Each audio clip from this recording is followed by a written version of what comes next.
نحمده ونصلي ونسلم على رسوله الكريم وعلى آله وأصحابه أجمعين وعلى من تبعهم إلى يوم الدين. أما بعد فأعوذ بالله من الشيطان الرجيم. بسم اللہ الرحمن الرحیم.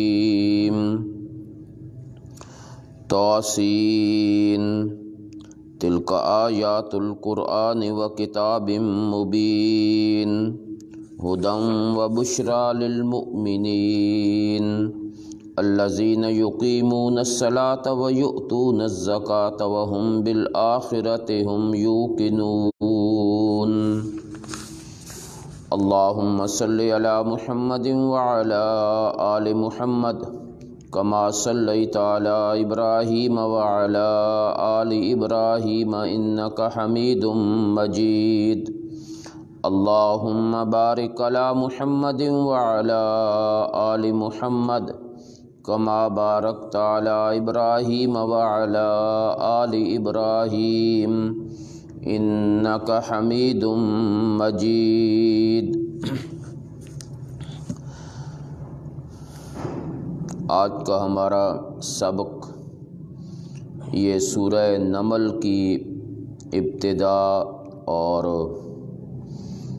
سورہ نمل سے آج ہم سبق شروع کریں گے. جیسا کہ ہر سورت کے شروع میں اس سورت کا ربط اور خلاصہ بیان کیا جاتا ہے، تو اسی ترتیب کے مطابق آج سورہ نمل کا ماقبل سے ربط سنیں. دو قسم کے ربط ہیں، ایک ربط اسمی اور نامی ہے اور دوسرا ربط معنوی ہے. پہلے نامی ربط سماعت فرمائیں.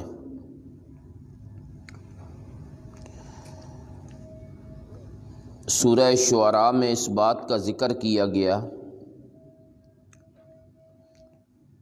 کہ یہ تبارک والا دعویٰ یہ شعراء کا کلام نہیں ہے، شاعروں کی بات نہیں ہے، بلکہ اللہ کی طرف سے اتارا گیا ہے. اور اگر تمہیں اب بھی یقین نہیں آتا تو اس کے بارے میں ذرا نمل اور چیونٹی اس کی بات بھی سن لو. وہ کیا کہہ رہی ہے کہ اللہ کے سوا کوئی عالم الغیب نہیں. حضرت سلیمان جیسے پیغمبر وہ بھی عالم الغیب نہیں ہے.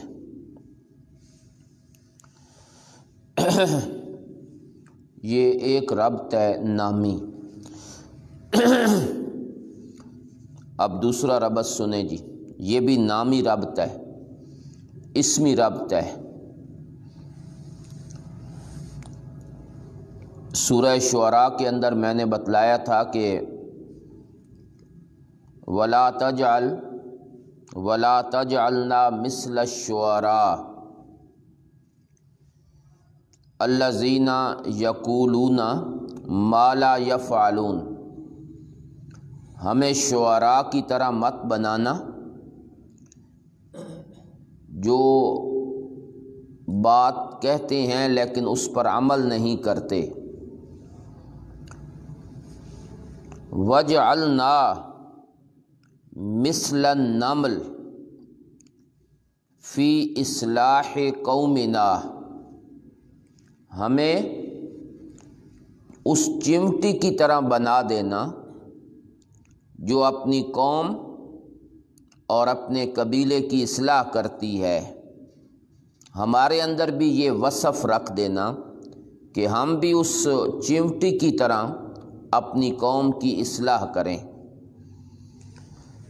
جس چمٹی کو اپنی قوم کی فکر ہے تو یا اللہ اتنی سوچ ہمارے دلوں میں بھی پیدا کر دینا. یہ نامی ربط ہے. اب ذرا مانوی ربط سنیں جی۔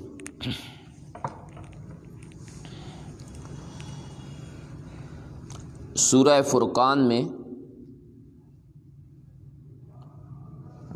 دعوی تبارک پر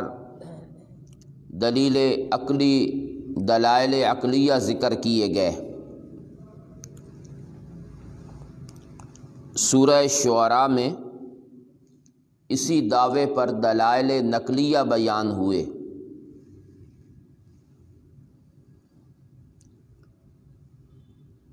اسی دعوے پر دلائل نقلیہ بیان ہوئے۔ اب سورہ نمل میں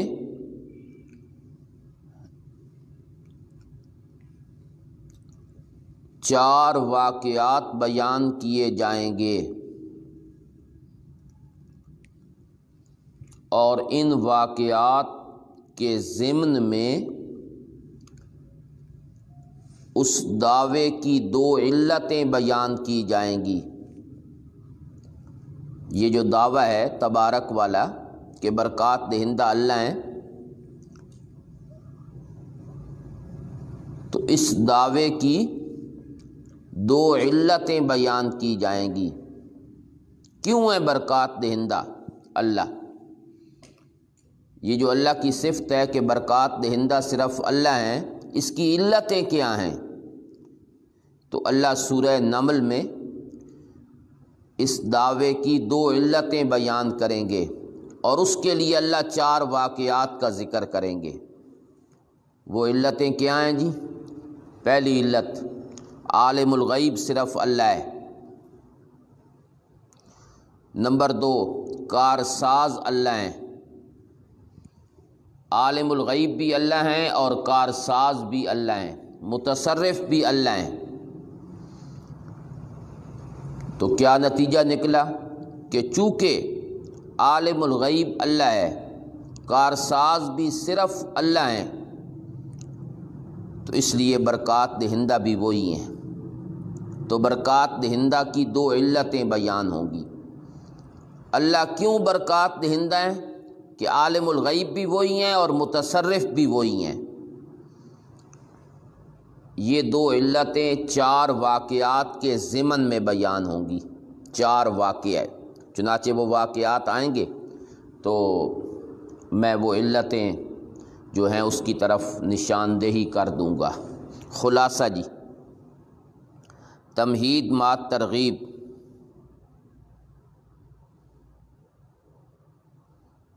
تسلی برائے نبی کریم صلی اللہ علیہ وسلم۔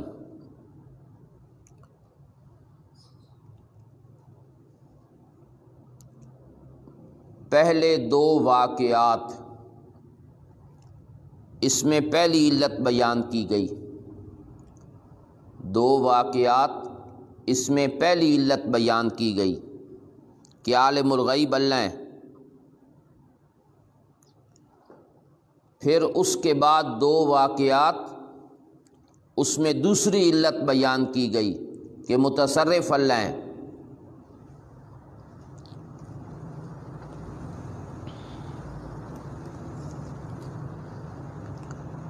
اس کے بعد جو پچھلے دو واقعات ہیں ان کا ثمرہ بیان کیا گیا۔ پچھلے دو واقعات کا ثمرہ اور نتیجہ بیان کیا گیا۔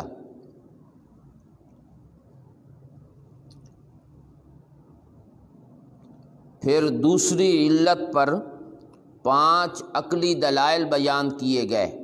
دوسری علت کہ متصرف اللہ ہیں، اس پر 5 عقلی دلائل بیان کیے گئے۔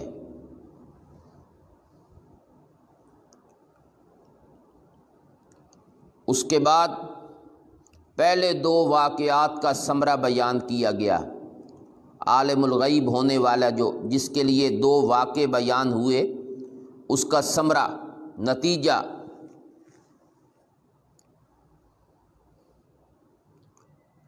اس کے بعد دونوں علتوں پر ایک ایک دلیل عقلی پیش کی گئی۔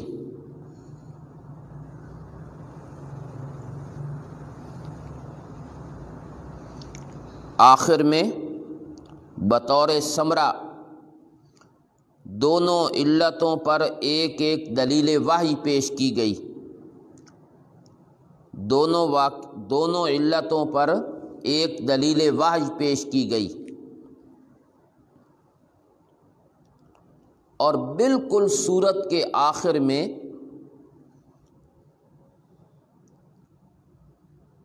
پہلے دونوں واقعات کا ثمرہ اور پھر پچھلے دو واقعات کا ثمرہ بیان کیا گیا۔ بالکل آخر میں پہلے دو واقعات کا ثمرہ اور نتیجہ، اور پھر پچھلے دو واقعات کا ثمرہ اور نتیجہ وہ بیان کیا گیا۔ اس طرح یہ سورت کے مضامین مکمل ہوئے۔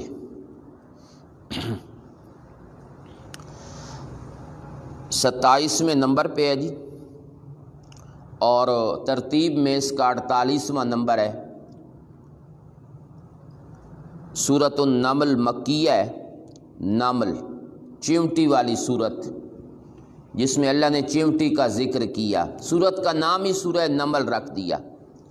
اللہ کو اس چیونٹی کے ساتھ، جس چیونٹی نے ایک مسئلہ توحید بیان کیا، اللہ کو اتنا پیار آیا کہ اللہ نے اس کے نام پر ہی سورت کا نام رکھ دیا، چیونٹی والی سورت، یعنی وہ سورت جس میں چیونٹی کا ذکر ہے۔ طاسین تلک آیات القرآن، تمہید ما ترغیب، یہ آیات ہیں قرآن کی، و کتاب مبین، اور اس کتاب کی، مبین روشن واضح، یہ قرآن کی بھی آیتیں ہیں اور کتاب مبین کی بھی آیتیں ہیں۔ یہ قرآن کی طرف رغبت دلائی جا رہی ہے، ترغیب، تاکہ لوگ اس کی طرف متوجہ ہوں۔ تو اللہ نے دو چیزیں ذکر کی ہیں، القرآن اور نمبر 2 کتاب مبین۔ یا تو یہ ایک ہی چیز کی دو صفتیں ہیں، اس کو آپ قرآن کہیں پڑھی ہوئی، یا آپ اس کو کتاب مبین کہیں، تو ایک ہی چیز کی دو صفتیں ہیں، جو چیزیں اللہ کی طرف سے اتری ہیں۔ دوسری توجیہ یہ ہے، قرآن سے مراد ہے یہ کتاب، اور کتاب مبین سے مراد ہے پہلی کتابیں۔ کتاب مبین اس سے مراد ہے کتب سابقہ۔ تو یہ اس بات کی طرف اشارہ ہے کہ اس میں بعض مضامین ایسے ہوں گے جو پہلی کتابوں میں موجود ہیں، اور کچھ مضامین ایسے ہوں گے جو صرف اسی قرآن میں ہیں، پہلی کتابوں میں نہیں ہیں۔ تو آیات دو قسم کی ہو گئیں، کچھ مضامین پہلی کتابوں میں بھی موجود ہیں، اور کچھ وہ ہیں جو صرف قرآن میں ہیں۔ اس لیے اللہ نے دو لفظ ذکر کیے، قرآن اور کتاب مبین۔ کتاب مبین پہلی کتابوں کی طرف اشارہ ہے، قرآن یہ اس کتاب کو کہتے ہیں۔ ہدن اس حالت میں کہ یہ ہدایت ہے اور خوشخبری ہے ایمان والوں کے لیے۔ ہدایت تو سب کے لیے ہے، فائدہ صرف مومن حاصل کرتے ہیں۔ الذین، ان مومنین کی صفات کیا ہیں؟ جو قائم کرتے ہیں نماز اور دیتے ہیں زکوٰۃ۔ میں نے بتایا تھا کہ جہاں مکی صورتوں میں زکوٰۃ کا ذکر آئے گا تو اس سے مراد ہے قول لا الہ الا اللہ۔ ابن عباس نے معنی کیا ہے قول لا الہ الا اللہ، یہ ہے زکوٰۃ۔ وہم بالآخرۃ ہم یوقنون، اور یہی لوگ آخرت پر یقین رکھنے والے ہیں۔ ہم بالآخرۃ ہم، یہ دوسری دفعہ پھر ہم لایا گیا حصر پیدا کرنے کے لیے۔ دعویٰ تو سب کا ہے کہ ہم آخرت پر یقین رکھتے ہیں، حقیقی یقین ایمان والوں کو حاصل ہے۔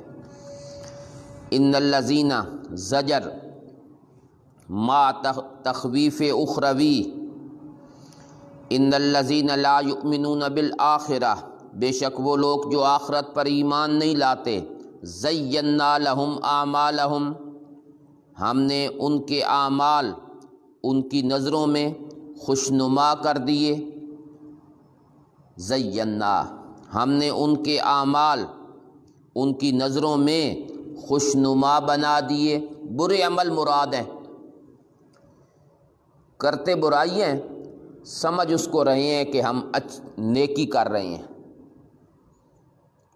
یہ بھی اللہ کا بہت بڑا عذاب ہوتا ہے کہ انسان غلط راستے پہ ہو اور اس کو صحیح سمجھ رہا ہو۔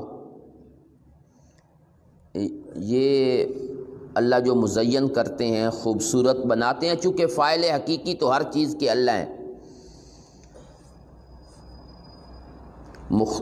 فاعل مختار تو اللہ ہی ہیں، اس لیے اللہ اپنی ذات کی طرف نسبت کر دیتے ہیں۔ کبھی اللہ کہتے ہیں زین لہم الشیطان اعمالہم، شیطان ان کے اعمال مزین کرتا ہے،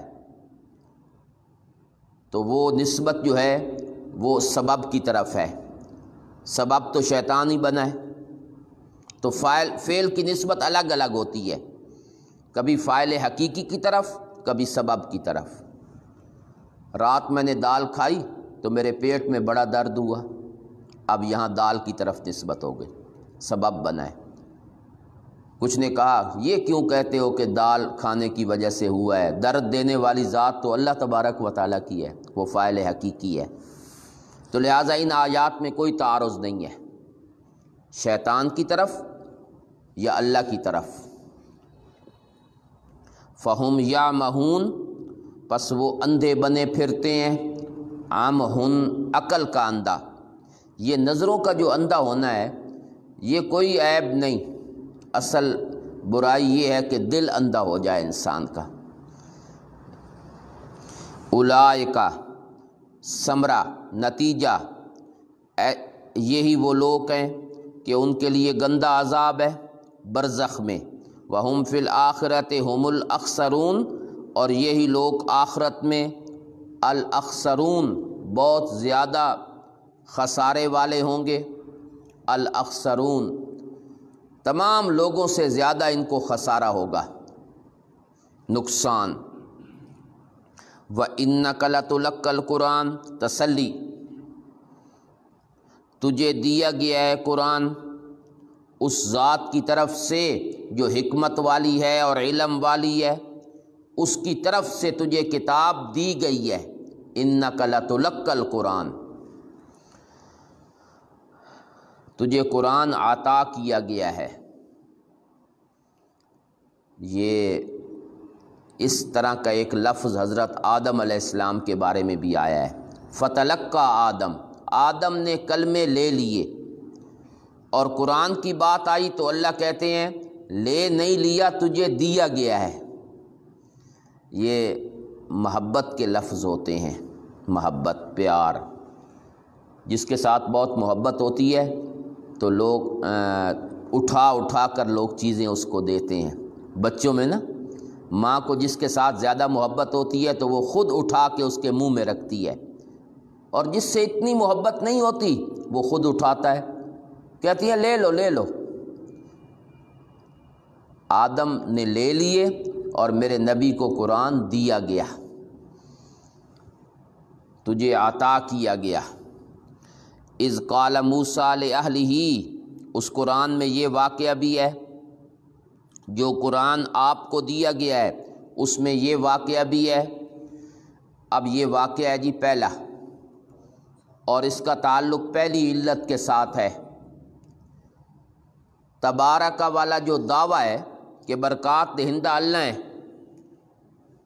اس کی پہلی علت اس لیے ہے کہ عالم الغیب وہی ہے، تو اللہ نے موسیٰ علیہ السلام کا واقعہ اس لیے ذکر کیا تاکہ بتایا جائے کہ عالم الغیب اللہ ہیں، حضرت موسیٰ بھی عالم الغیب نہیں، اس لیے یہ واقعہ ذکر کیا گیا۔ اذ قال موسیٰ لأہلہ، جب موسیٰ نے اپنے گھر والوں سے کہا، انی آنست نارا، میں نے محسوس کی ہے آگ، راستہ بھول گئے، آگ نظر آئی، سآتیکم منہا بخبر، تم یہیں ٹھہرو میں وہاں سے کوئی خبر لاؤں تمہارے پاس کوئی خبر لاؤں، راستہ معلوم کروں؟ ظاہر ہے آگ ہوگی، آگ جو ہے تو کوئی جلانے والا بھی ہوگا نا، اس سے پوچھوں۔ او آتیکم، یا لاؤں تمہارے پاس، بشہاب قبس، شعلہ، قبس انگارے والا، شہاب شعلہ، قبس انگارے والا۔ قبس کہتے ہیں اس انگارے کو جو لکڑی پہ لگا ہو، کبھی لکڑی جلائیں تو اس کے اوپر جو جلایا جائے تو لکڑی کے جو سرا ہوتا ہے وہ جل رہا ہوتا ہے، اس انگارے کو کہتے ہیں۔ لعلکم تستلون، تاکہ تم گرمی حاصل کرو۔ تستلون، تاپو، ہاتھ گرم کیے جاتے ہیں۔ فلما جاہا، جب موسیٰ وہاں پہنچے، نودیا، اللہ کی طرف سے آواز دی گئی، ان بورک من فی النار، جو ذات آگ میں ہے وہ بابرکت ہے، مبارک ہے وہ ذات جو آگ میں ہے، ومن حولہا، اور وہ بھی مبارک ہیں جو اس کے آس پاس ہیں۔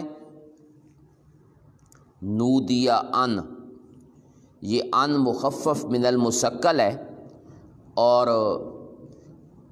اصل میں تھا انہو، اور اس سے پہلے با مقدر ہے، بے انہو۔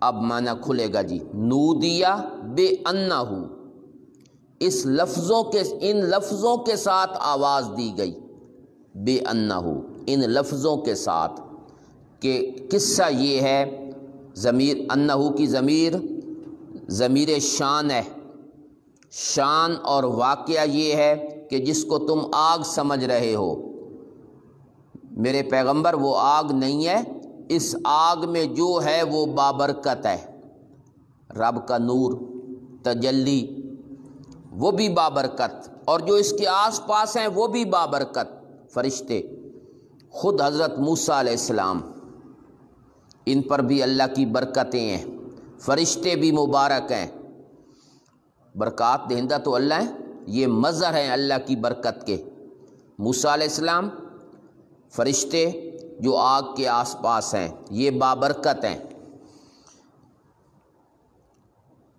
وَسُبْحَانَ اللَّهِ رَبِّ الْعَالَمِينَ، پاک ہے اللہ جو تمام جہانوں کا رب ہے، ساتھ توحید کا مسئلہ بھی بیان ہو گیا، پاک ہے اللہ جو تمام جہانوں کا رب ہے، ان کو پالنے والا ہے۔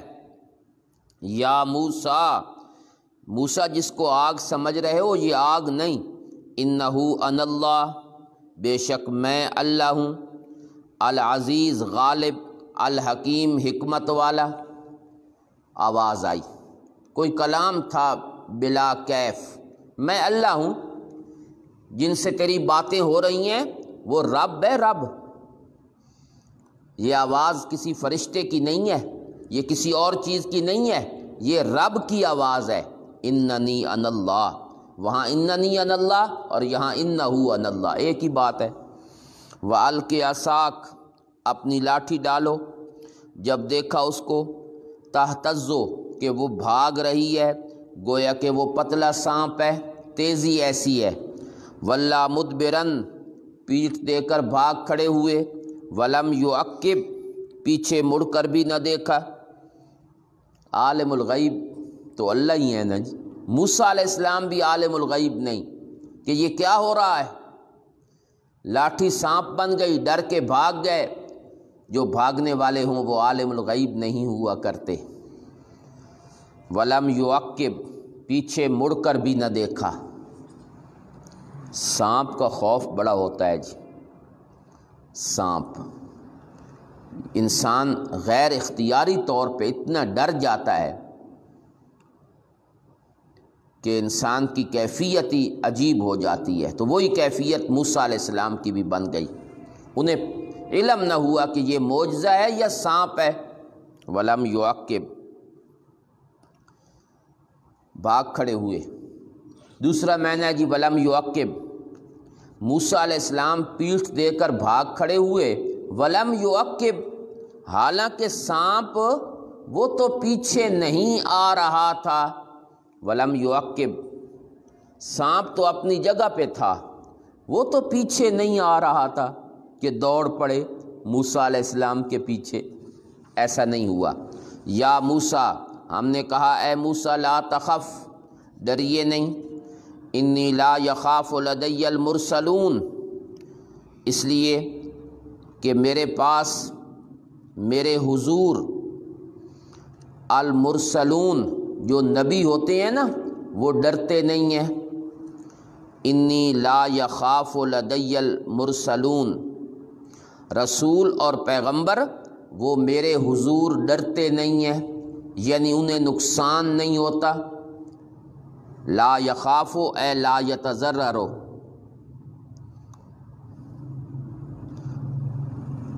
وہ میرے پاس ہوں اور پھر انہیں کوئی نقصان ہو، یہ کیسے ہو سکتا ہے؟ یہ سانپ میرے حکم سے بنا ہے، لاٹھی سانپ میں بدلی ہے تو میرے حکم سے، یہ معجزہ ہے، یہ خوف اور ڈر کی علامت نہیں ہے، یہ وہ سانپ نہیں ہے جس کو آپ سانپ سمجھ رہے ہیں۔ الا من ظلم، یہ الا استثناء منقطع ہے، الا من ظلم، لیکن من ظلم وہ شخص جس نے ظلم کیا، استثناء منقطع۔ خلاصہ یہ ہے کہ موسیٰ میں کسی پر ظلم نہیں کرتا جو کہ سبب ہے خوف کا، تاکہ کوئی مجھ سے بھاگے، بلکہ وہ شخص جو خود ظلم کرے پھر بدل حسناً، پھر وہ تبدیل کر دے حسناً اس ظلم کو اچھائی میں، بعد سوء برائی کے بعد، توبہ کر لے، ظلم کرے اور اس کے بعد توبہ کر لے اور برائی کو اچھائی میں بدل دے توبہ کے ذریعے، پس بے شک میری ذات بخشنے والی رحم کرنے والی ہے۔ جو شخص ظلم کرے اور پھر اس کے بعد توبہ کر لے، میں تو اس کو بھی معاف کر دیتا ہوں۔ آپ تو نبی ہیں، پیغمبر ہیں، آپ کیوں ڈرتے ہیں؟ وَأَدْخِلْ يَدَكَ، اور اپنا ہاتھ داخل کیجیے اپنے گریبان میں، وہ باہر نکلے گا سفید، من غیر سوء، بغیر کسی بیماری کے۔ دوسرا معجزہ ید بیضاء، فی 9 آیات، ہم نے بھیجا موسیٰ علیہ السلام کو 9 نشانیاں دے کر فرعون اور اس کی قوم کی طرف، فی 9 آیات، ارسلناہ فی 9 آیات، ہم نے بھیجا اس کو 9 نشانیاں دے کر۔ یہ 9 نشانیاں کون سی ہیں؟ اس کا ذکر سورۃ الاعراف میں ہے، آیت نمبر 107، 108، 130، 133، وہاں اللہ نے 9 نشانیاں ذکر کی ہیں جو اللہ نے موسیٰ علیہ السلام کو عطا فرمائی ہیں۔ انہم کانوا قوما فاسقین، وہ قوم ہی بڑی سرکش تھی، جب آئی ان، فلما جاءتہم آیاتنا، جب آ گئی ان کے پاس ہماری نشانیاں، مبصرۃً، سمجھانے کے لیے، کہنے لگے یہ جادو ہے کھلا، وجحدوا بہا، اور انکار کر دیا ان نشانیوں کا، واستیقنتھا انفسہم، حالانکہ یقین کر چکے تھے ان کے دل، انکار کیا ضد کی وجہ سے، دل میں پورا یقین تھا کہ موسیٰ سچے ہیں اور یہ رب کے معجزات ہیں۔ ظلماً، یہ انکار بطور ظلم کے اور بطور سرکشی کے، انکار کی بنیاد ظلم اور سرکشی ہے۔ دیکھ کیسے ہوا انجام المفسدین، فساد کرنے والوں کا، جو دنیا میں فساد کرتے ہیں تو اللہ ان کو تہس نہس کر دیتے ہیں۔ یہ پہلا واقعہ بیان ہوا۔ اس واقعہ کے ضمن میں پہلی علت کہ عالم الغیب اللہ ہیں، موسیٰ علیہ السلام بھی نہیں، انہیں تو یہ بھی نہیں پتہ چلا کہ سانپ کی کیفیت کیا ہے، یہ معجزہ ہے یا حقیقی سانپ ہے، ڈر گئے۔ وَلَقَدْ آتَيْنَا داؤد، دوسرا واقعہ، اس کا تعلق بھی پہلی علت کے ساتھ ہے۔ عالم الغیب صرف اللہ ہیں، حضرت سلیمان بھی نہیں۔ دیکھو سلیمان کو تو اپنے پاؤں کے نیچے آنے والی چیز کا بھی پتہ نہیں، تو عالم الغیب کیسے ہوتے ہیں؟ ہم نے دی داؤد اور سلیمان کو علم، دانش، سمجھ، اور وہ دونوں کہنے لگے الحمدللہ الذی، تعریفیں اللہ کے لیے ہیں جس نے ہمیں فضیلت دی، بہت سارے اپنے بندوں پر جو ایمان والے ہیں، اس کے جو بندے ہیں نا ایمان والے، اللہ نے ہمیں ان میں سے بہت سارے بندوں پہ فضیلت عطا کی، اس علم کی وجہ سے، نبوت کی وجہ سے۔ علم کی بہت بڑی فضیلت ہے، جس کو اللہ دین کا علم دے، یہ بہت بڑی فضیلت کی بات ہے۔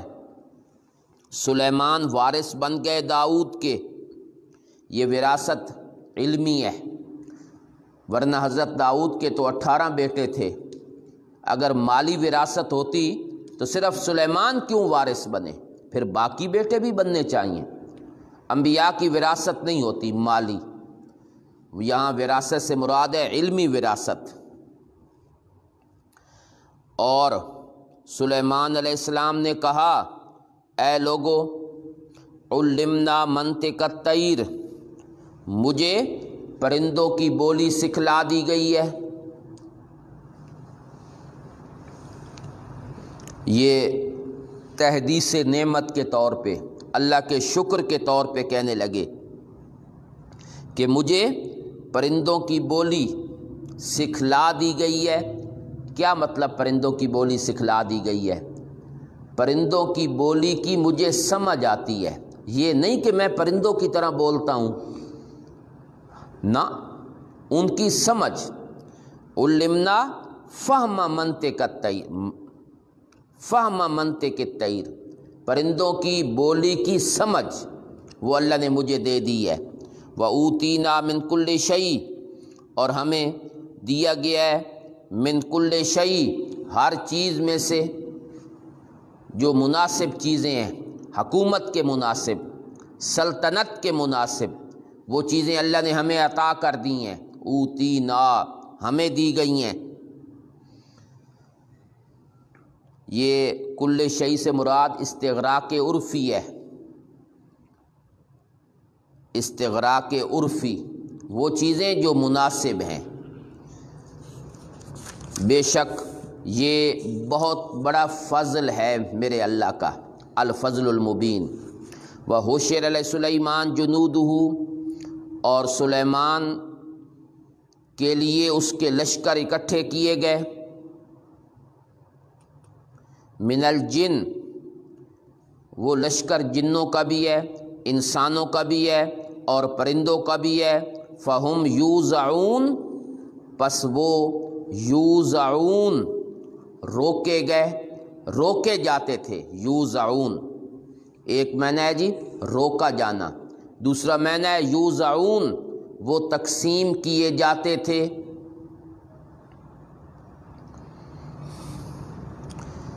یوزعون، تقسیم کیے جاتے تھے۔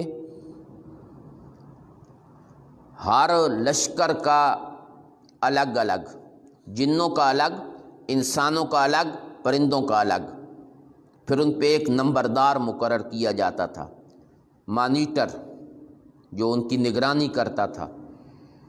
اچھا، یہ سارے لشکر اکٹھے ہوئے، جن بھی ہیں، انسان بھی ہیں، پرندے بھی ہیں، چل پڑے۔ حتیٰ، یہ حتیٰ کا تعلق اسی کے ساتھ ہے جو میں نے ابھی ذکر کیا ہے، سارو، چل پڑے جی، چل پڑے، یہاں تک کہ آ گئے علی واد النمل، چیونٹیوں کی وادی، ایک پورا علاقہ ہے چیونٹیوں کا، وہاں پہنچ گئے۔ قالت نملۃ، جب وہاں آئے نا تو ایک چمٹی کہنے لگی اے چمٹیوں اپنے اپنے گھروں میں گھس جاؤ سوراخوں میں، ایسا نہ ہو کہ سلیمان اور اس کا لشکر تم کو پیس ڈالے، وَهُمْ لَا يَشْعُرُونَ اور انہیں پتہ ہی نہ ہو کہ ہو کیا رہا ہے۔ تو چمٹیوں کی جو ملکہ ہے وہ اپنی قوم کو کہنے لگی چلو اندر، جان بچاؤ، جان، کھانا پینا بعد کی بات ہے، جان بچاؤ، ایسا نہ ہو کہ سلیمان اور اس کا لشکر تمہیں پاؤں کے نیچے پیس ڈالے اور انہیں پتہ ہی نہ ہو۔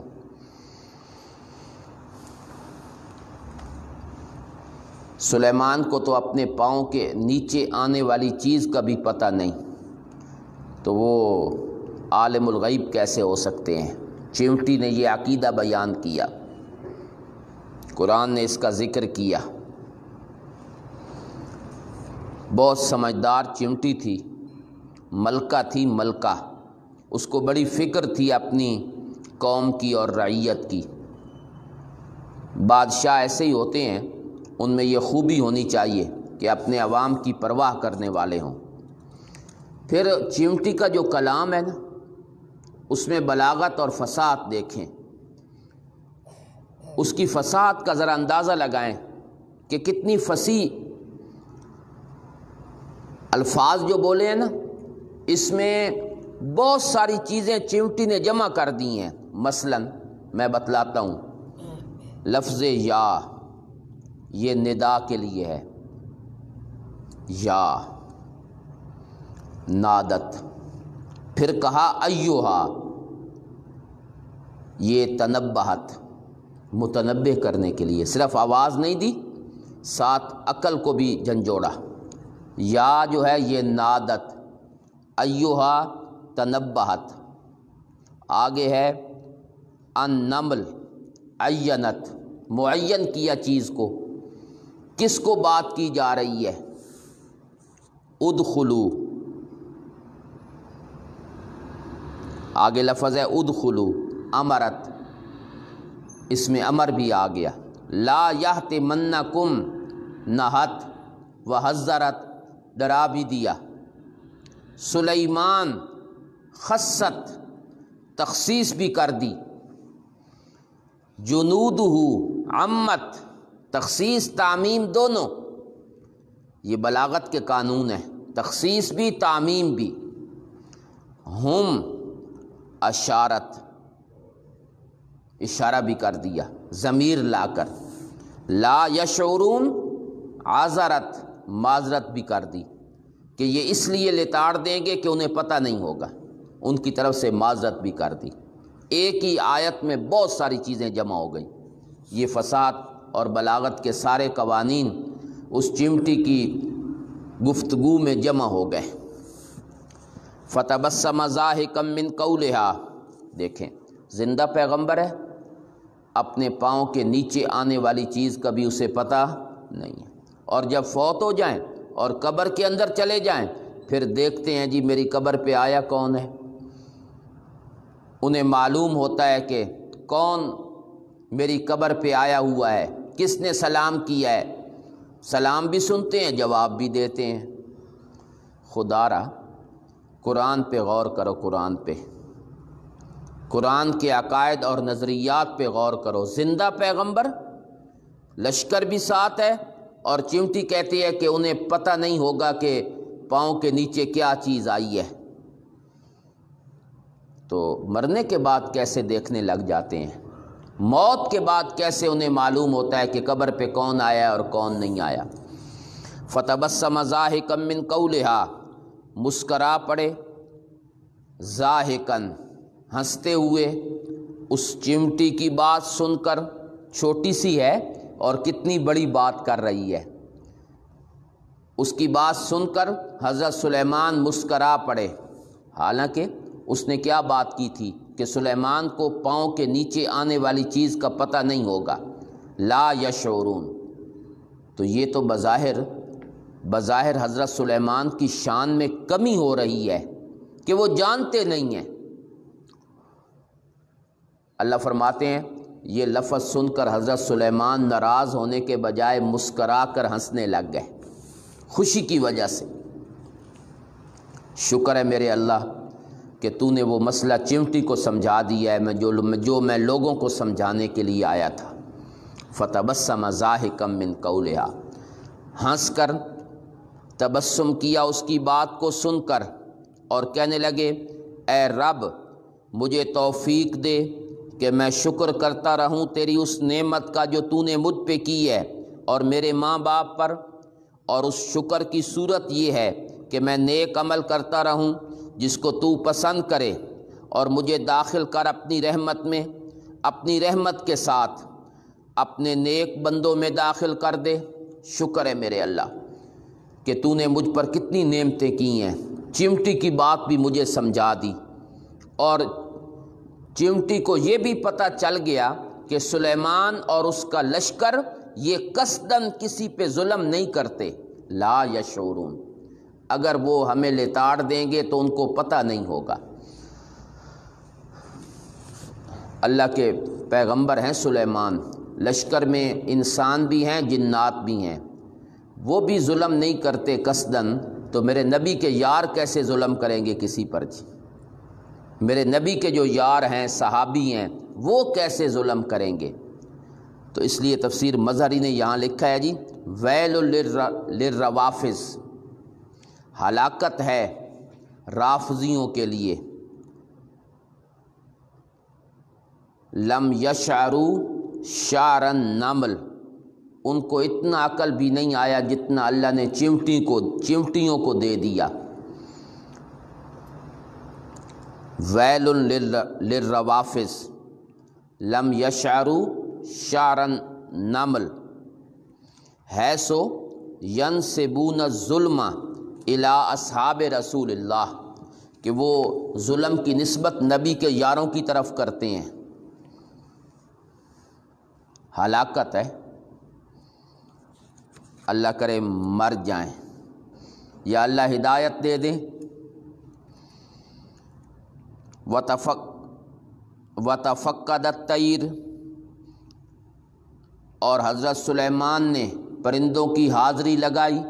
تفقدہ کا میں نا حاضری، گم پایا، بندہ گم اس وقت پاتا ہے جب تحقیق کرے کون ہے اور کون نہیں، تو گم پایا یعنی حاضری لگائی پرندوں کی۔ فقالا، کہنے لگے مجھے کیا ہو گیا ہے کہ میں ہدہد کو نہیں دیکھ رہا، یا وہ ان چیزوں میں سے ہے جو میری نظروں سے اوجھل ہیں۔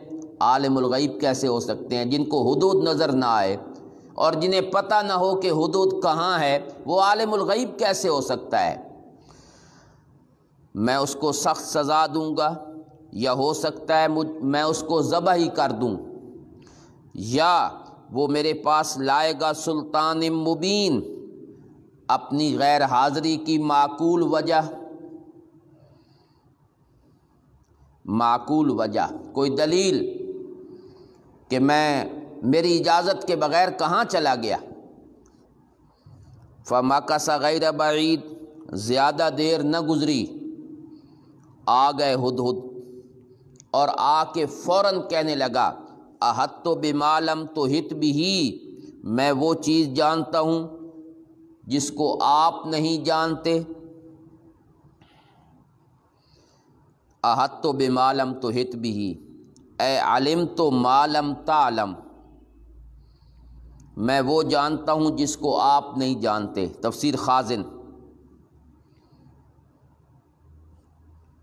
نمبر 2 جی،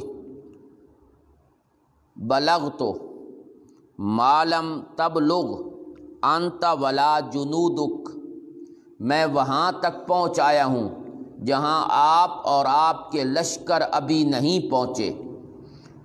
احطو، بلغتو، ما لم تبلغ انت ولا جنودک۔ تفسیر مدارک۔ وجئتک، اور میں تیرے پاس لایا ہوں، سبا سے ایک یقینی خبر۔ سبا ایک علاقہ ہے، اس علاقے کا نام ہے سبا، وہاں سے میں ایک یقینی خبر لایا ہوں، میری خبر کوئی جھوٹی خبر نہیں، خود دیکھ کے آیا ہوں۔ اور جس چیز کو بندہ دیکھ لے اس سے زیادہ یقین اور کس چیز پہ ہو سکتا ہے۔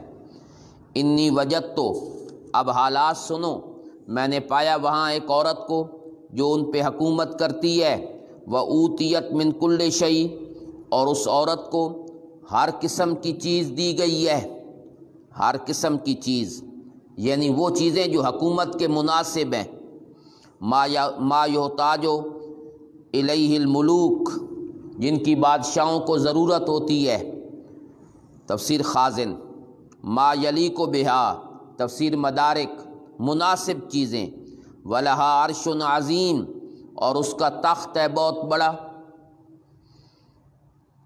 قیمت میں یا اپنے سائز میں بہت بڑا تخت ہے۔ وجدتھا، میں نے اس کو اور اس کی قوم کو پایا کہ وہ سجدہ کرتے ہیں سورج کو اللہ کے سوا، اور شیطان نے ان کے اعمال ان کو خوبصورت بنا کے دکھا دیے، پھر روک دیا ان کو عن السبیل، توحید کے راستے سے۔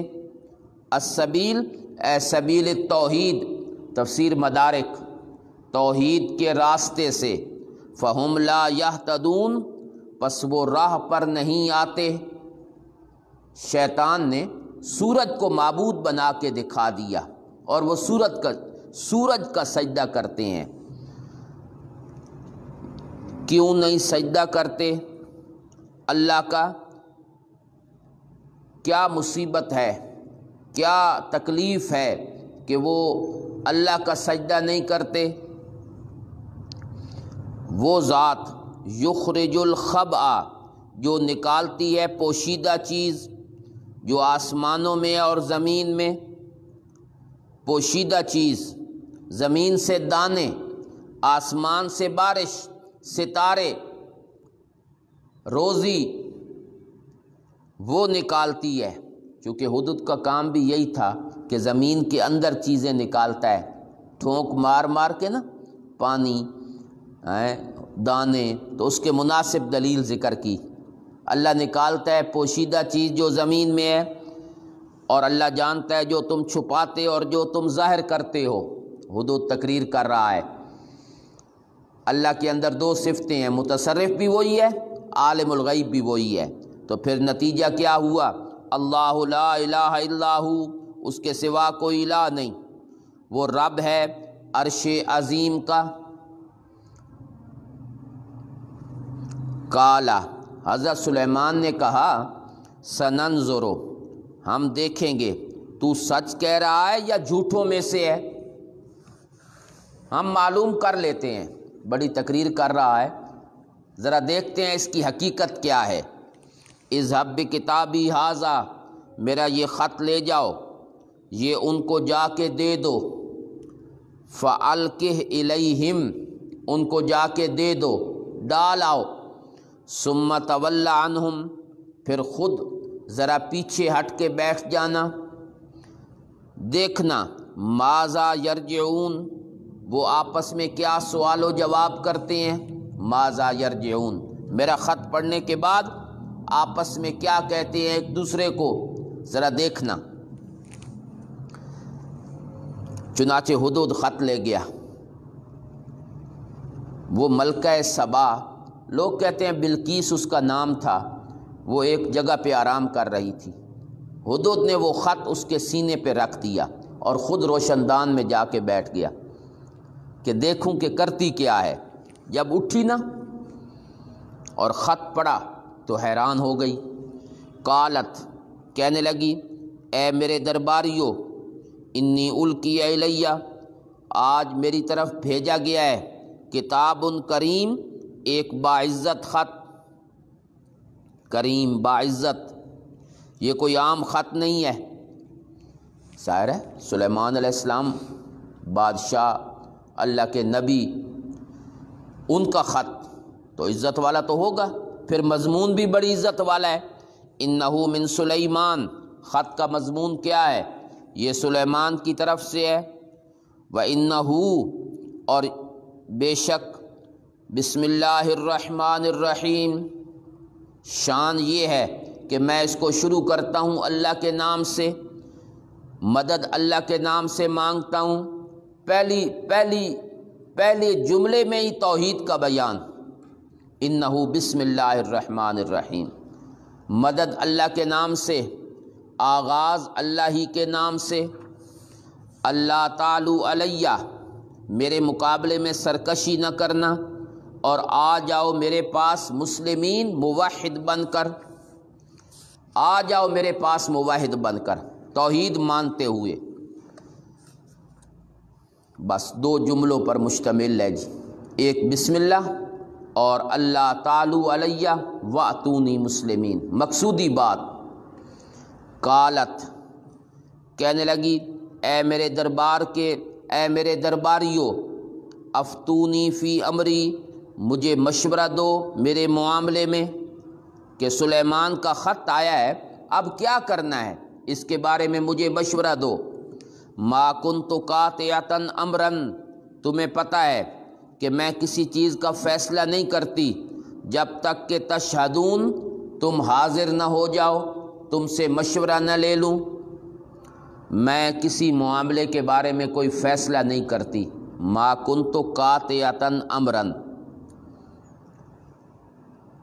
کسی چیز کا حتمی فیصلہ اس وقت تک نہیں کرتی جب تک تم سے مشورہ نہ لے لوں۔ تو دو نہ مشورہ۔ قالو، کہنے لگے اگر لڑائی کرنی ہے تو پھر نحن اولو قوہ، ہم بڑی طاقت والے ہیں، و اولو باس، اور بڑے جنگجو ہیں، اولو باس شدید، بڑے جنگجو ہیں، ہمارے اندر کوئی کمی نہیں، لڑائی کرنی ہے تو ہم تیار ہیں۔ والامر الیک، باقی معاملہ تیرے ہاتھ میں ہے، تم خود دیکھ لو، ماذا تأمرین، تم کیا حکم کرتی ہو۔ لڑائی کے لیے ہم تیار ہیں، فیصلہ خود کر لیں۔ شورا اسی طرح ہوتی ہے، مشورہ لیا جاتا ہے لیکن فیصلہ وہ کرتا ہے جو صدر مجلس ہو۔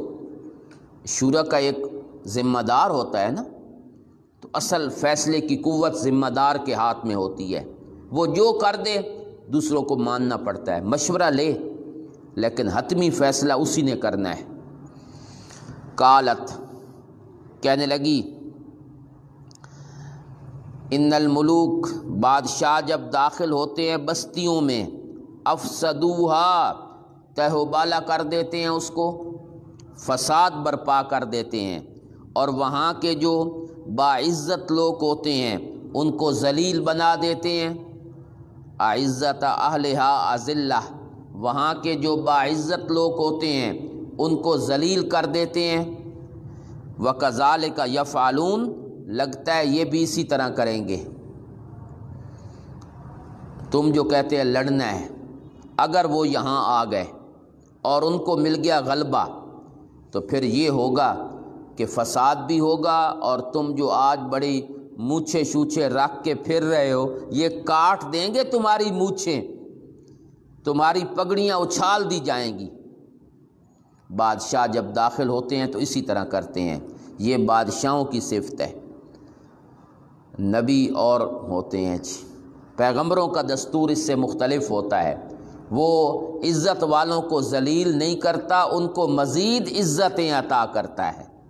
میرے نبی بھی تو گئے تھے مکے میں فاتح بن کے، وہاں تو آپ نے عزت والوں کو ذلیل نہیں کیا، بنو امیہ کی بڑی قدر کی آپ نے اس مقام پر۔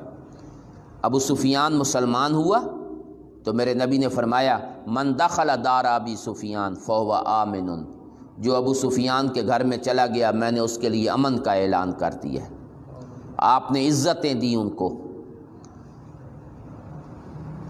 جب آپ مکے سے واپس جا رہے تھے تو ضرورت تھی کہ مکے میں کوئی گورنر بنایا جائے، گورنر جو یہاں کی نگرانی کرے۔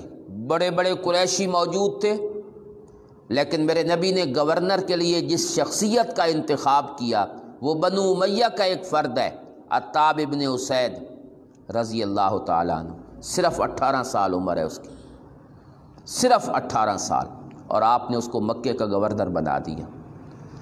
عزت والے عزت کرنا جانتے ہیں۔ یہ بادشاہوں کی صفتیں ہیں، فساد کرنا، اپنے مخالفین کے ساتھ گندہ سلوک کرنا۔ اللہ کے نبی فاتح بنتے ہیں تو وہ اس طرح نہیں کرتے۔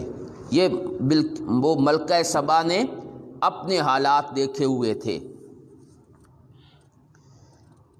ایک بندہ محمد ابن سیرین کے پاس آیا اور کہنے لگا کہ مجھے رات خواب آیا ہے کہ بادشاہ سلامت میرے گھر آئے ہیں، عمران خان، آج کل یہی ہیں، تو تعبیر چاہیے۔ انہوں نے کہا جلدی کرو، اپنا سامان نکالو گھر سے، لگتا ہے تمہارے گھر کی چھت گرنے والی ہے۔ اس نے سامان نکالا، اگلے دن چھت گر گئی۔ لوگوں نے کہا محمد ابن سیرین کو آپ نے یہ تعبیر کہاں سے نکالی؟ فرمایا قرآن کی آیت سے، ان الملوک اذا دخلوا قریۃ افسدوها، بادشاہ جہاں جاتے ہیں فساد کر دیتے ہیں۔ تو یہ جو بادشاہ آیا ہے نا یہاں، یہ فساد کے لیے آیا ہے۔ اچھا جی، تو سمجھدار تو بڑی تھی وہ عورت، کہتی ہے لڑائی شڑائی نہیں کرنی، پہلے ہم دیکھتے ہیں کہ سلیمان ہے کیسا بندہ۔ انی مرسلۃ الیہم بہدیہ، میں ان کی طرف کوئی ہدیہ بھیجنا چاہتی ہوں، کوئی تحفہ، پھر میں دیکھوں گی بما یرجع المرسلون، وہ جو میرے قاصد ہیں وہ کیا خبر لاتے ہیں۔ بما یرجع المرسلون، میرے قاصد کیا خبر لاتے ہیں، میں کوئی ہدیہ بھیجنا چاہتی ہوں۔ لالچی ہوگا تو پیسہ دولت اس پر مر مٹے گا، پھر لڑائی کا فیصلہ آسان ہو جائے گا۔ فلما جاء سلیمان، جب وہ قاصد سلیمان کے پاس آیا، کالا، تو حضرت سلیمان نے کہا یہ کیا ہے؟ اس نے کہا جی کچھ تحفے ہیں، کچھ تحفے۔ سلیمان نے دعوت دی تھی اسلام کی، وہ آگے سے پیسہ بھیجتی ہے، دولت، تحفے۔ یہ خریدنا آسان ہوتا ہے جی پیسوں کے ساتھ، لوگ پیسوں پہ بک جاتے ہیں، مال پہ مسئلہ چھوڑ جاتے ہیں۔ لیکن سلیمان تو اللہ کے نبی ہیں، کہنے لگے کیا تم میری امداد کرتے ہو بے مال اور دولت، حقیر چیز، اس کے ساتھ میری امداد کرتے ہو، ہدیے بھیجتے ہو، جو اللہ نے مجھے دے رکھی ہے چیز وہ بہتر ہے اس چیز سے جو اللہ نے تم کو دی ہے۔ وہ طاقتیں اور روحانی طاقتیں جو اللہ نے مجھے دی ہیں وہ تمہارے مال سے بہتر ہیں۔ تم مجھے مال کا لالچ دیتی ہو، دولت، پیسہ، کیا تم مجھے مال کے ذریعے میری مدد کرتی ہو؟ لِأَتْرُكَكُمْ عَلَىٰ شِرْكِكُمْ، تاکہ میں تمہیں تمہارے شرک پہ چھوڑے رکھوں۔ تفسیر ابن کثیر جی، کیا تم مال دے کر یہ چاہتے ہو کہ میں تمہیں شرک پہ چھوڑے رکھوں؟ لِأَتْرُكَكُمْ عَلَىٰ شِرْكِكُمْ، تفسیر ابن کثیر۔ لیکن میں یہ کام نہیں کروں گا، کیوں؟ اس لیے کہ جو اللہ نے مجھے دے رکھا ہے وہ تمہارے مال سے بہت بہتر ہے۔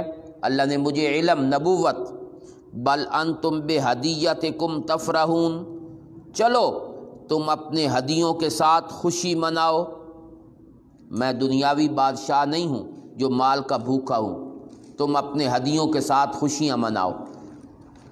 ارجع الیہم، لے جاؤ یہ ہدیے ان کی طرف۔ فَلَنَأْتِيَنَّهُمْ بِجُنُودٍ، اگر وہ ہو جاتے ہیں مسلمان تو فَبِهَا، ورنہ ہم لائیں گے ان کے پاس ایسا لشکر لا قبل لهم، جس کے مقابلے کی ان میں طاقت نہیں ہے۔ ایسا لشکر آئے گا جس کا کوئی مقابلہ نہیں کر سکے گا، جنات ہوں گے۔ وَلَنُخْرِجَنَّهُمْ مِنْهَا أَذِلَّةً، ہم نکالیں گے ان کو وہاں سے ذلیل کر کے، وَهُمْ صَاغِرُونَ، اور وہ ہمارے تابع ہونے والے ہوں گے۔ اگر اسی شرک پر قائم رہیں گے تو ہم صاغرون تابع بن کر رہیں گے، پھر یہ بادشاہی اور یہ آزادی ختم۔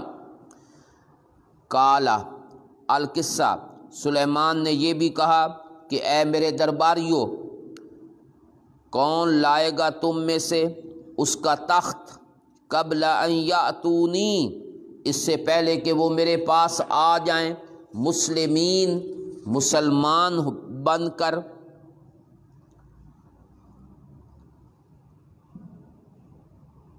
اس سے پہلے کہ وہ میرے پاس آ جائیں مسلمان بن کر، اس سے پہلے مجھے اس کا تخت چاہیے۔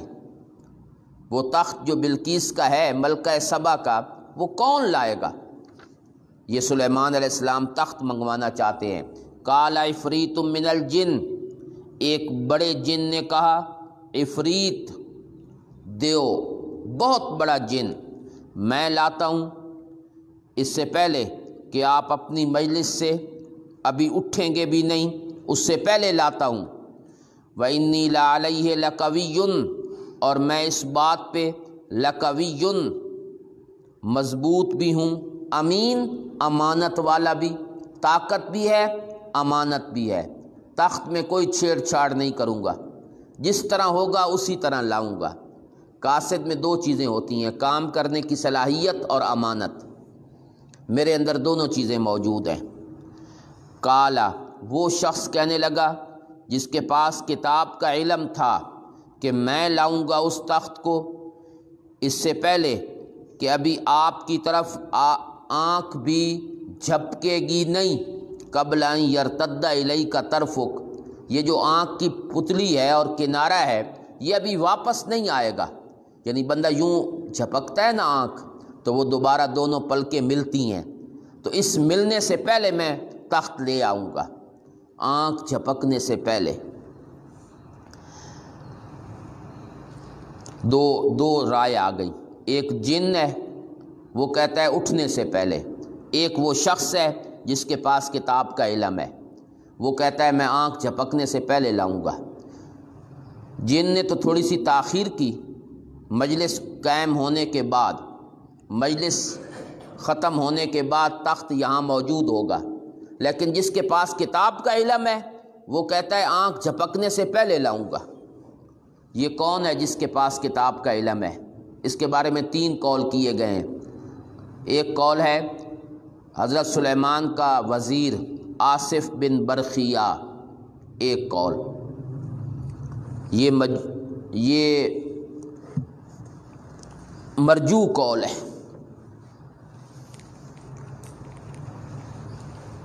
آصف بن برخیہ۔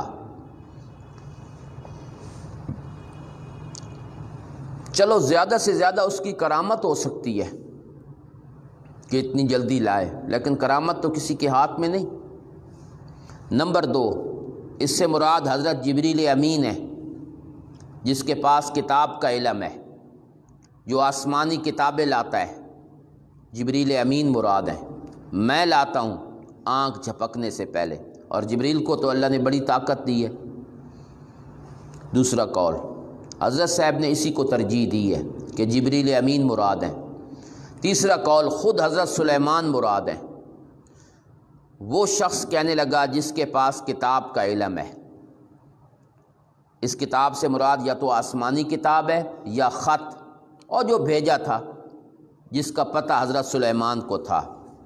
فلما رآہ مستقرا عندہ، جب دیکھا کہ وہ تخت ان کے پاس مستقرا ٹھہرا ہوا ہے، آ گیا، تخت رکھ دیا گیا، تو کہنے لگے یہ میرے رب کا فضل ہے تاکہ مجھے آزمائے کہ میں شکر کرتا ہوں یا ناشکری۔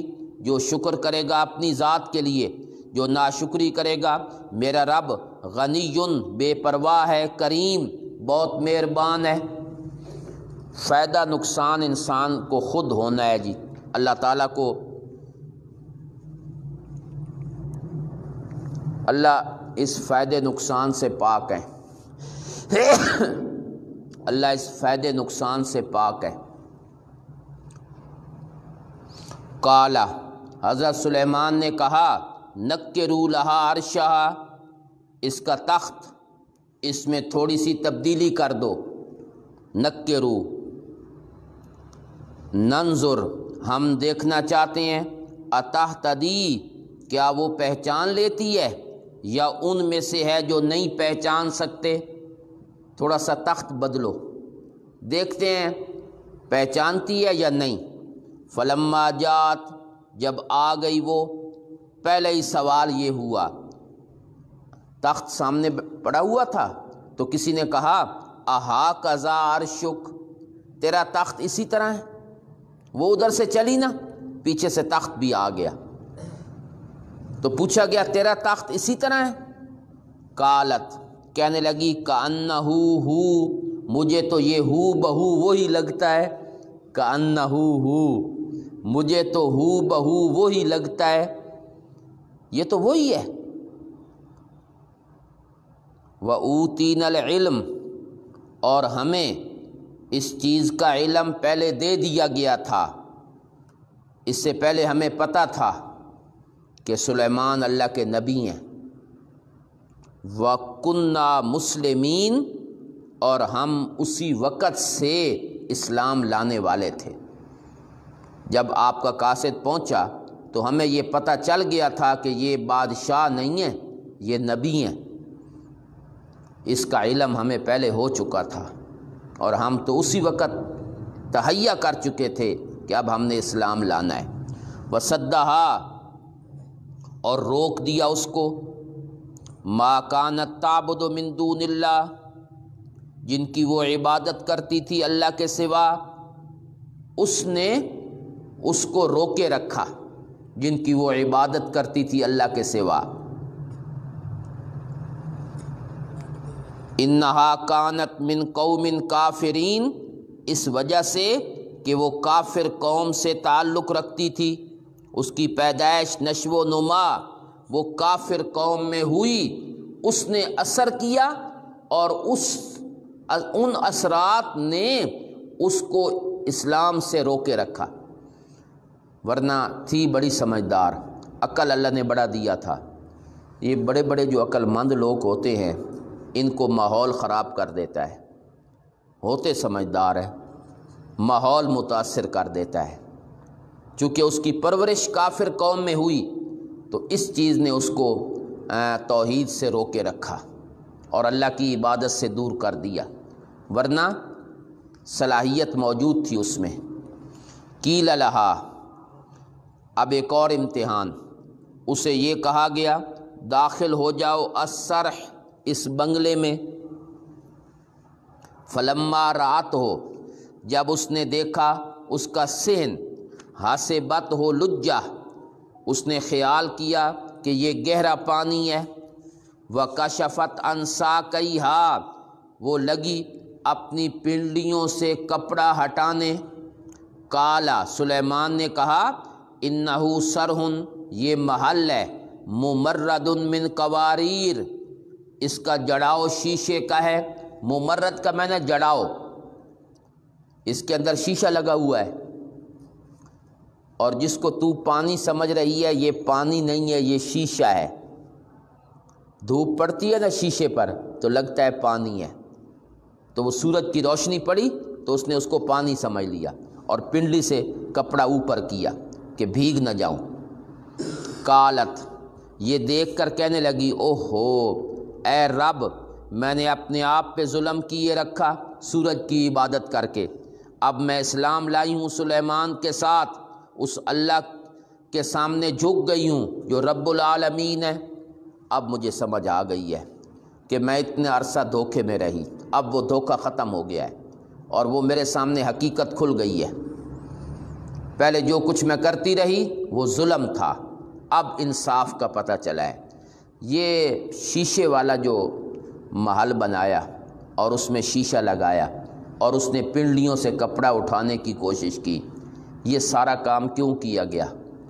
مفسرین نے بہت ساری باتیں لکھی ہیں، اسرائیلیات بڑی ہوتی ہیں جی واقعات میں، کوئی کہانی کوئی قصہ لکھ دیا کہ کہتی تھی کہ حضرت سلیمان علیہ السلام ان کو خبر پہنچی کہ اس کی پنڈلیوں پر بال ہیں، وہ کرنا چاہتے تھے شادی اس سے، دیکھنا چاہتے تھے کہ پنڈلیوں پر بال ہیں یا نہیں، تو یہ ڈرامہ اس لیے رچایا گیا کہ اس کی پنڈلیاں دیکھیں۔ یہ سب جھوٹ ہے، لا اصل لہ، نبی ایسے ہوتے ہی نہیں ہیں۔ یہ تو عام بندہ بھی یہ کام کرے تو لوگ اس کو بدنام کرتے ہیں، نبی تو بہت اونچے ہوتے ہیں۔ لہٰذا یہ سب کہانیاں ہیں، قصے ہیں۔ یہ صرف اس لیے کیا گیا کہ چونکہ وہ سورج کی عبادت کرتی تھی، سورج، اس سے لوگ متاثر ہوتے ہیں روشنی کی وجہ سے، نور، روشنی، اور اس کو معبود سمجھ لیتے ہیں۔ حضرت سلیمان یہ سب کچھ دکھلانا چاہتے تھے کہ یہ شیشہ، اس پہ روشنی پڑتی ہے تو پانی نظر آتا ہے۔ دھوکہ ہو گیا نا بندے کو، تو اس نے اس کو پانی سمجھا۔ تو حضرت سلیمان بتانا یہ چاہتے تھے کہ جس طرح یہاں تجھے دھوکہ لگا ہے نا، وہاں بھی اسی طرح دھوکہ لگا ہے کہ وہ روشنی تو میرے رب کا پرتو ہے۔ سورج میں جو روشنی ہے یہ میرے اللہ کے نور کی تجلی ہے، اس کو تو معبود سمجھنے لگ گئی ہے۔ معبود وہ نہیں ہے، معبود وہ ہے جو روشنی دینے والا ہے، سورج معبود نہیں ہے۔ وہاں بھی دھوکہ ہوا، یہاں بھی دھوکہ ہوا، شکل ایک جیسی ہے دونوں کی۔ وہاں بھی روشنی، اس کو معبود سمجھ لیا، یہاں بھی شیشہ، اس پر پرتو پڑا تو اس کو پانی سمجھ لیا۔ تبھی تو کہا انی ظلمت نفسی، میں نے اپنے آپ پہ ظلم کیے رکھا۔ یہ واقعہ بھی بتلا رہا ہے کہ عالم الغیب اللہ ہے، اس کے سوا کوئی نہیں۔ وَلَقَدْ أَرْسَلْنَا، یہ تیسرا واقعہ ہے جی، اس کا تعلق دوسرے دعوے کے ساتھ ہے۔ متصرف اللہ ہے، دوسری علت متصرف اللہ ہے۔ ہم نے بھیجا سمود کی طرف ان کے بھائی صالح کو یہ پیغام دے کر کہ ایک اللہ کی عبادت کرو۔ نتیجہ یہ نکلا کہ دو جماعتیں تھیں، یختصمون، دین کے بارے میں جھگڑنے لگ گئیں، ہر فریق دوسرے فریق سے جھگڑنے لگ گیا۔ جب بھی توحید کا مسئلہ بیان کرو دو جماعتیں تو بنتی ہیں۔ قال یا قوم، حضرت صالح نے کہا اے قوم، کیوں جلدی مانگتے ہو عذاب؟ قبل الحسنہ، اچھائی سے پہلے کہتے تھے عذاب لاؤ۔ لولا تستغفرون اللہ، کیوں نہیں مغفرت طلب کرتے اللہ سے تاکہ تم پہ رحم کیا جائے؟ عذاب نہ مانگو، اللہ سے گناہوں کی معافی مانگو۔ قالو، قوم کہنے لگی ہم تو منحوس ہو گئے ہیں تیری وجہ سے اور تیرے ساتھیوں کی وجہ سے۔ جب سے تو نے یہ مذہب نکالا ہے اسی دن سے فتنے، اختلافات، قحط، یہ تیری وجہ سے آیا ہے۔ حضرت صالح نے جواب دیا تمہاری نحوست اللہ کے ہاں ہے، یعنی اللہ کے علم میں ہے، بلکہ تم ایسی قوم ہو تفتنون، عذاب میں ڈالے جاؤ گے، بھونے جاؤ گے۔ اس شہر میں 9 رہتن، 9 سردار، بدماش، سرکش، جو فساد کرتے تھے زمین میں اور اصلاح نہیں کرتے تھے، 9 بندے تھے بڑے سرکش۔ قالو، فساد کیسے کرتے تھے؟ کہنے لگے تقاسموا باللہ، اللہ کی قسمیں اٹھاؤ۔ تقاسموا یہ قالو کا مقولہ ہے اور امر کا صیغہ ہے۔ تقاسموا، قسمیں اٹھاؤ اللہ کی۔ لنبیتنہ، ہم صالح اور اس کے متعلقین ان پر شب خون ماریں گے۔ لنبیتنہ کا معنی شب خون۔ پھر ہم رات کے وقت صالح اور اس کے ماننے والے ان کو ہم ختم کر دیں گے، اور اگر کسی نے ہمارے خلاف دعویٰ کیا نا کہ تم نے صالح کو قتل کیا ہے تو ہم کہہ دیں گے لولیہ ہی، جو صالح کے خون کا متولی ہے، حضرت صالح کی قوم کا کوئی بندہ، اس کے خاندان کا بندہ جو ولی القصاص ہے، جس نے قصاص لینا ہے اس کو ہم کہیں گے ما شہدنا مہلک اہلہ، خدا کی قسم ہم نے مارنا کیا ہے، ہم تو اس جگہ پہ بھی نہیں تھے جہاں یہ مرے ہیں، تیرے گھر والے جہاں مرے ہیں ہم تو وہاں موجود ہی نہیں تھے۔ ما شہدنا مہلک اہلہ، ہم تو اس مقام پہ تھے ہی نہیں جہاں آپ کے گھر والے ہلاک ہوئے ہیں۔ وَإِنَّا لَصَادِقُونَ، اور ہم سچ کہہ رہے ہیں، خود ماریں گے، اور اگر کوئی پوچھنے آیا ہم سے تو ہم قسمیں اٹھائیں گے کہ ہم تو وہاں موجود ہی نہیں تھے، ہمیں کیا پتہ کس نے مارا ہے۔ وَمَكَرُوا مَكْرًا، انہوں نے بھی ایک تدبیر کی، وَمَكَرْنَا مَكْرًا، ہم نے بھی ایک تدبیر کی، وَهُمْ لَا يَشْعُرُونَ، انہیں پتہ ہی نہیں تھا کہ اللہ کیا تدبیر کر رہی ہیں۔ دیکھ کیسے ہوا انجام ان کے مکر اور تدبیر کا، ہم نے دمرناہم، انہیں تیس نیس کر دیا، اور ان کی قوم کو، سب کو، یہ مقصودی جگہ ہے جی، انا دمرناہم، متصرف ہم ہیں، یہ دعوے کی دوسری علت، متصرف ہم ہیں۔ فَتِلْكَ بُيُوتُهُمْ خَاوِيَةٌ، یہ ان کے گھر ہیں ویران، بِمَا ظَلَمُوا، یہ سزا ہے ان کے ظلم کی، اس لیے کہ وہ شرک کرتے تھے۔ بے شک اس میں نشانی ہے اس قوم کے لیے، یعلمون، جو بات کی حقیقت تک پہنچتے ہیں۔ ہم نے نجات دی ایمان والوں کو اور ان لوگوں کو یتقون، جو شرک سے بچتے تھے، ان کو ہم نے نجات عطا فرما دی۔ نجات دینے والے ہم تو متصرف ہم۔ ولوطن، چوتھا قصہ، اس کا تعلق بھی دوسری علت کے ساتھ ہے، متصرف اللہ ہیں۔ ہم نے بھیجا لوط کو، جب انہوں نے اپنی قوم سے کہا کیا تم بے حیائی کے کام کرتے ہو، وَأَنْتُمْ تُبْصِرُونَ، اور تم اس کو اچھی طرح جانتے بھی ہو۔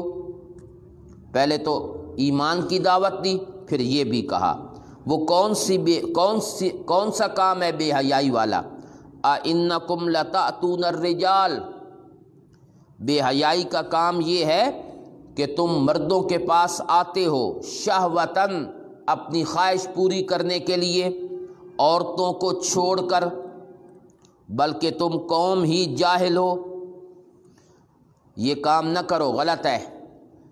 نہیں تھا اس کی قوم کا جواب مگر یہ کہ وہ کہنے لگے لوط کی آل اور متعلقین، ان کو اپنی بستی سے نکال دو، انہم اناس یتطہرون، یہ بڑے پاک باز بنے پھرتے ہیں۔ یہ طنزاً کہا، یہ ہیں پاک، اور پاک اور پلیت اکٹھے نہیں ہو سکتے، لہٰذا انہیں نکالو، ہم نے تو یہیں رہنا ہے، ان کو یہاں سے نکالو۔ ہم نے نجات دی اس کو اور اس کے گھر والوں کو، مگر اس کی بیوی، ہم نے اس کے بارے میں فیصلہ کر دیا، من الغابرین، کہ یہ پیچھے رہنے والیوں میں ہے، پیچھے رہنے والوں میں ہے، پہلے سے ہی فیصلہ ہو چکا تھا۔ نجات دینے والے ہم ہیں، بچانے والے ہم ہیں، متصرف ہم ہیں، تو برکات دہندہ بھی ہم ہیں نا۔ تو دعوے کی دوسری علت، وَأَمْطَرْنَا عَلَيْهِمْ مَطَرًا، ہم نے ان پہ برسا دی خاص قسم کی بارش۔ پھر دیکھ کتنی بری ہے بارش ڈرائے ہوئے لوگوں کی، المنذرین، ڈرائے ہوئے لوگ۔ کل، یہ ثمرہ ہے جی، یہ متفرع ہے تیسرے اور چوتھے قصے پر، یہ ثمرہ متفرع ہے تیسرے اور چوتھے قصے پر۔ میں بتا دیتا ہوں کیسے متفرع ہے۔ یہ جو دو واقعے ذکر ہوئے، ان میں اللہ نے دو باتیں ذکر کیں، ایک یہ قوم کو ہلاک کیا، دوسرا یہ کہ نبیوں کو نجات دی، یہ تصرف کی علامت ہے۔ تو میرے پیغمبر پھر کہو نا الحمدللہ، اس پر تعریف تو اللہ ہی کی بنتی ہے۔ یہ جو دو چیزیں ہیں، نجات دینا اور ہلاک کرنا، اس پر تعریف تو اللہ ہی کی بنتی ہے۔ یہ تعریفیں صرف اللہ کی ہیں کہ نجات دینے والا بھی وہی ہے اور ہلاک کرنے والا بھی وہی ہے۔ وسلام، اور سلامتی ہے اس کے بندوں پر جن کو اللہ نے چن لیا، نبی، پیغمبر ان کو اللہ نے بچا لیا۔ اللہ خیر، کیا اللہ بہتر ہیں یا وہ جن کو اللہ کے ساتھ شریک کرتے ہیں؟ بتاؤ، جب مشکل وقت آیا تو کس نے بچایا؟ معبودوں نے یا میرے رب نے؟ تو پھر عبادت بھی اللہ کی ہونی چاہیے۔ کیا اللہ بہتر ہیں یا وہ جن کو شریک کرتے ہیں؟ اس کا ایک معنی یہ ہے کہ اللہ کی عبادت بہتر ہے یا ان معبودوں کی، یا اللہ کی مدد بہتر ہے یا معبودوں کی؟ تو خود فیصلہ کر لو۔ امن خلق السماوات، یہ پہلی عقلی دلیل ہے جی۔ دوسری جو علت ہے نا، دوسری علت کون سی؟ دوسری علت کہ متصرف اللہ ہیں، اس پر پہلی عقلی دلیل امن۔ اچھا یہ بتلاؤ، آلہتکم خیر، کیا تمہارے الہ بہتر ہیں؟ امن، اب لگائیں امن جی، اس سے پہلے یہ بات لکھیں جی، آلہتکم خیر، کیا تمہارے الہ بہتر ہیں؟ امن، یا وہ امن، یا وہ ذات جس نے پیدا کیا آسمانوں کو اور زمین کو، اور اس نے اتارا ہے تمہارے لیے آسمان سے پانی۔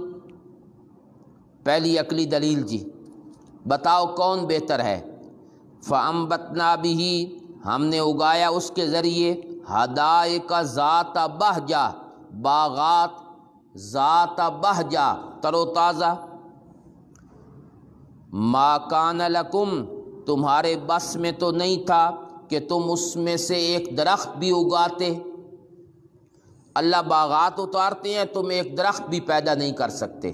درخت کیا، درخت کا پتا بھی کوئی نہیں بنا سکتا۔ پتا بڑی دور کی بات ہے، پتا اپنی جگہ سے ہٹ جائے کوئی دوبارہ لگا نہیں سکتا۔ اِلٰہٌ مع اللہ، یہ دلیل سن کر ذرا یہ تو بتلاؤ کہ اللہ کے ساتھ کوئی اور الہ ہے؟ اِلٰہٌ مع اللہ، کوئی اور ہے متصرف جس کے ہاتھ میں سب کچھ ہو؟ کوئی اور ہے؟ اس کا مطلب ہے کوئی نہیں۔ یہ استفہام اس معنی میں ہے، کوئی نہیں۔ تو اس کو آپ دوسرے لفظوں میں لکھیں گے، لا خالق الا ہو، اس کے سوا کوئی خالق نہیں۔ یہ الہ کا معنی ہے نا، کیونکہ پہلے خلق کا ذکر ہو رہا ہے۔ بل ہم قوم یعدلون، بلکہ یہ قوم ہے یعدلون، حق سے اعراض کرنے والے، توحید سے منہ موڑنے والے۔ ایک عدل کا معنی اعراض، دوسرا معنی بلکہ یہ قوم ہے جو اوروں کو اللہ کے برابر کرتی ہے۔ یعدلون، برابر کرنا، مساوات۔ امن، کیا تمہارے الہ بہتر ہیں یا وہ؟ یہ دوسری عقلی دلیل ہے، یہ دوسری عقلی دلیل ہے۔ جس نے بنایا ہے زمین کو قرارا، ٹھہرنے کی جگہ، اور اس کے درمیان نہریں چلا دیں، اور اللہ نے زمین کے لیے بنائے پہاڑ اور کر دیا دو سمندروں کے درمیان حاجزاً، پردہ، ایک بندش۔ اِلٰہٌ مع اللہ، اب یہ سن کر بتلاؤ کہ اس کے سوا کوئی اور الہ ہے؟ بلکہ اکثر لوگ لا یعلمون، توحید کو جانتے نہیں۔ لا یعلمون التوحید، تفسیر جلالین۔ امن یجیب، دلیل عقلی نمبر 3، کیا تمہارے الہ بہتر ہیں یا وہ من یجیب المضطر، جو مجبور کی بات کا جواب بھی دیتا ہے جب وہ اس کو بلائے، بے بس مجبور اس کی بات سن کے جواب بھی دیتا ہے۔ وَيَكْشِفُ السُّوءَ، اس کی تکلیف دور بھی کرتا ہے۔ اور اس نے تمہیں بنایا ہے خلفاء الارض، زمین میں ایک دوسرے کا نائب۔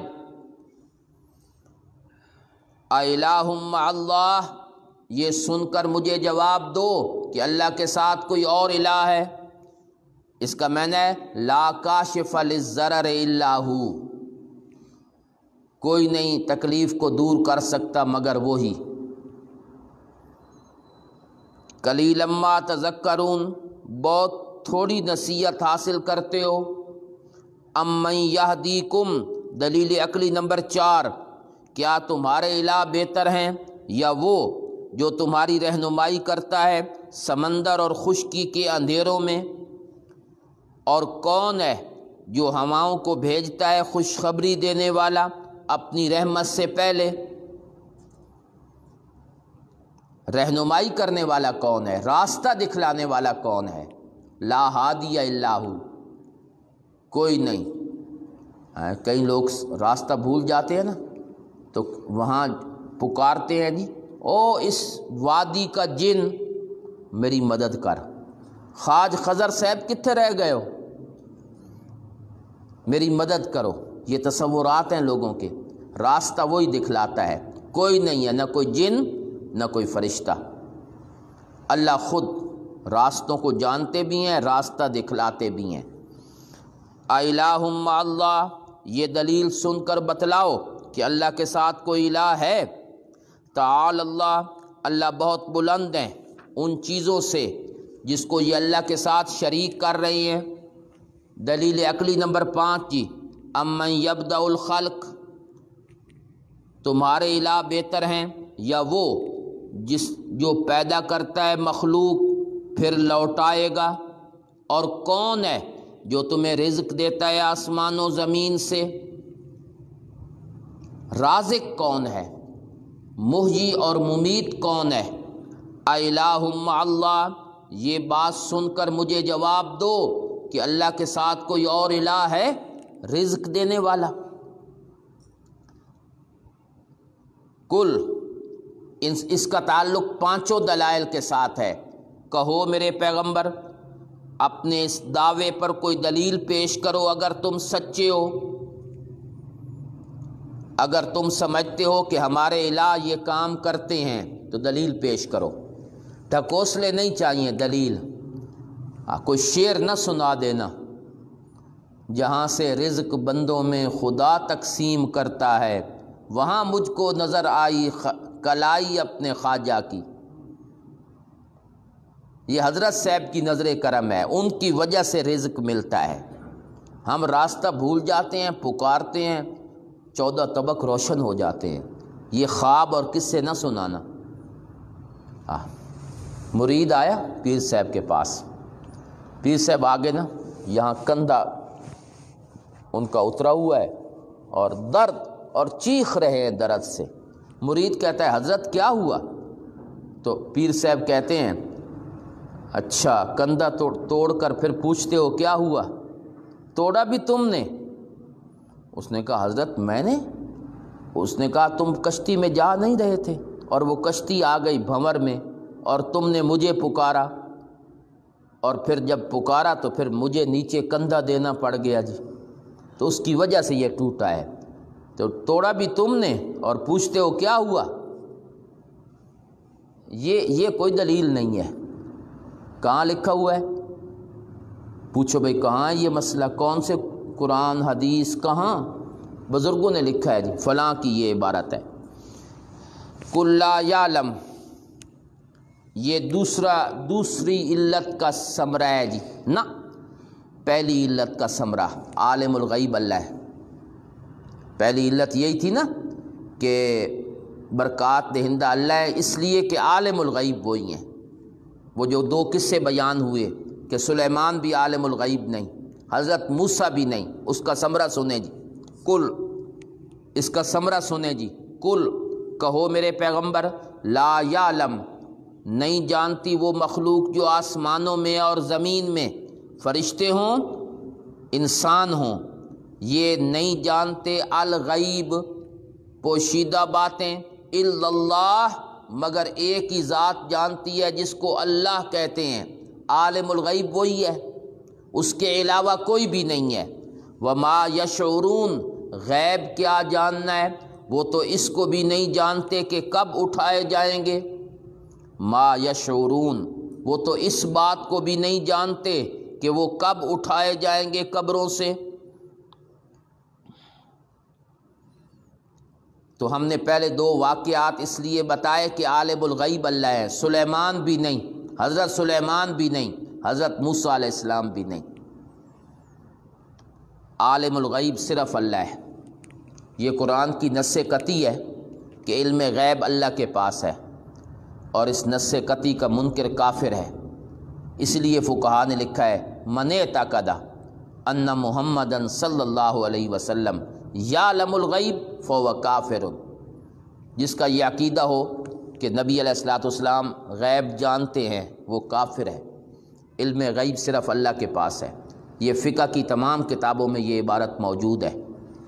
فقہا حالانکہ بڑے محتاط ہوتے ہیں کفر کے فتویٰ لگانے میں، بہت محتاط ہوتے ہیں، لیکن یہ فتویٰ تمام کتابوں میں موجود ہے، بحر الرائق، عالمگیری وغیرہ وغیرہ، آپ کوئی بھی کتاب اٹھا کے دیکھیں جی، یہ غیب صرف اللہ ہی جانتے ہیں اور کوئی بھی نہیں جانتے۔ حضرت صاحب کی تحقیق تفسیر جواہر القرآن کے مقدمے میں بڑی تفصیلاً لکھی ہوئی ہے علم غیب پر۔ جواہر القرآن کا جو مقدمہ ہے اس میں بڑی تفصیلی تحقیق لکھی ہوئی ہے، عبارتیں موجود ہیں فقہا کی۔ بل ادارکا، بلکہ ادارکا علمہم، نیست و نابود ہو گیا ہے ان کا علم آخرت کے بارے میں، یا تو التفات ہے بسوئے اہل مکہ، التفات بسوئے اہل مکہ،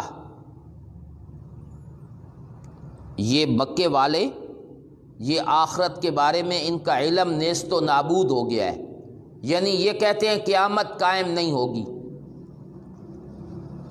تو آخرت کے بارے میں یہ اتنے لا علم۔ بل ادارکا، ایک معنی ہے ادارکا کا، دوسرا معنی سنیں جی، بل ادارکا، بلکہ ان کا علم آخرت میں ادارکا اپنی انتہا کو پہنچ گیا ہے۔ ادارکا کا معنی تدارکا، علم اپنی انتہا کو پہنچ گیا ہے، یعنی جو چیزیں دنیا میں نہیں جانتے تھے آخرت میں جان لیں گے، یہ معنی ہے۔ ان کا علم آخرت میں انتہا کو پہنچ گیا ہے، جو باتیں آج سمجھ نہیں آ رہی وہ آخرت میں سمجھ آ جائیں گی۔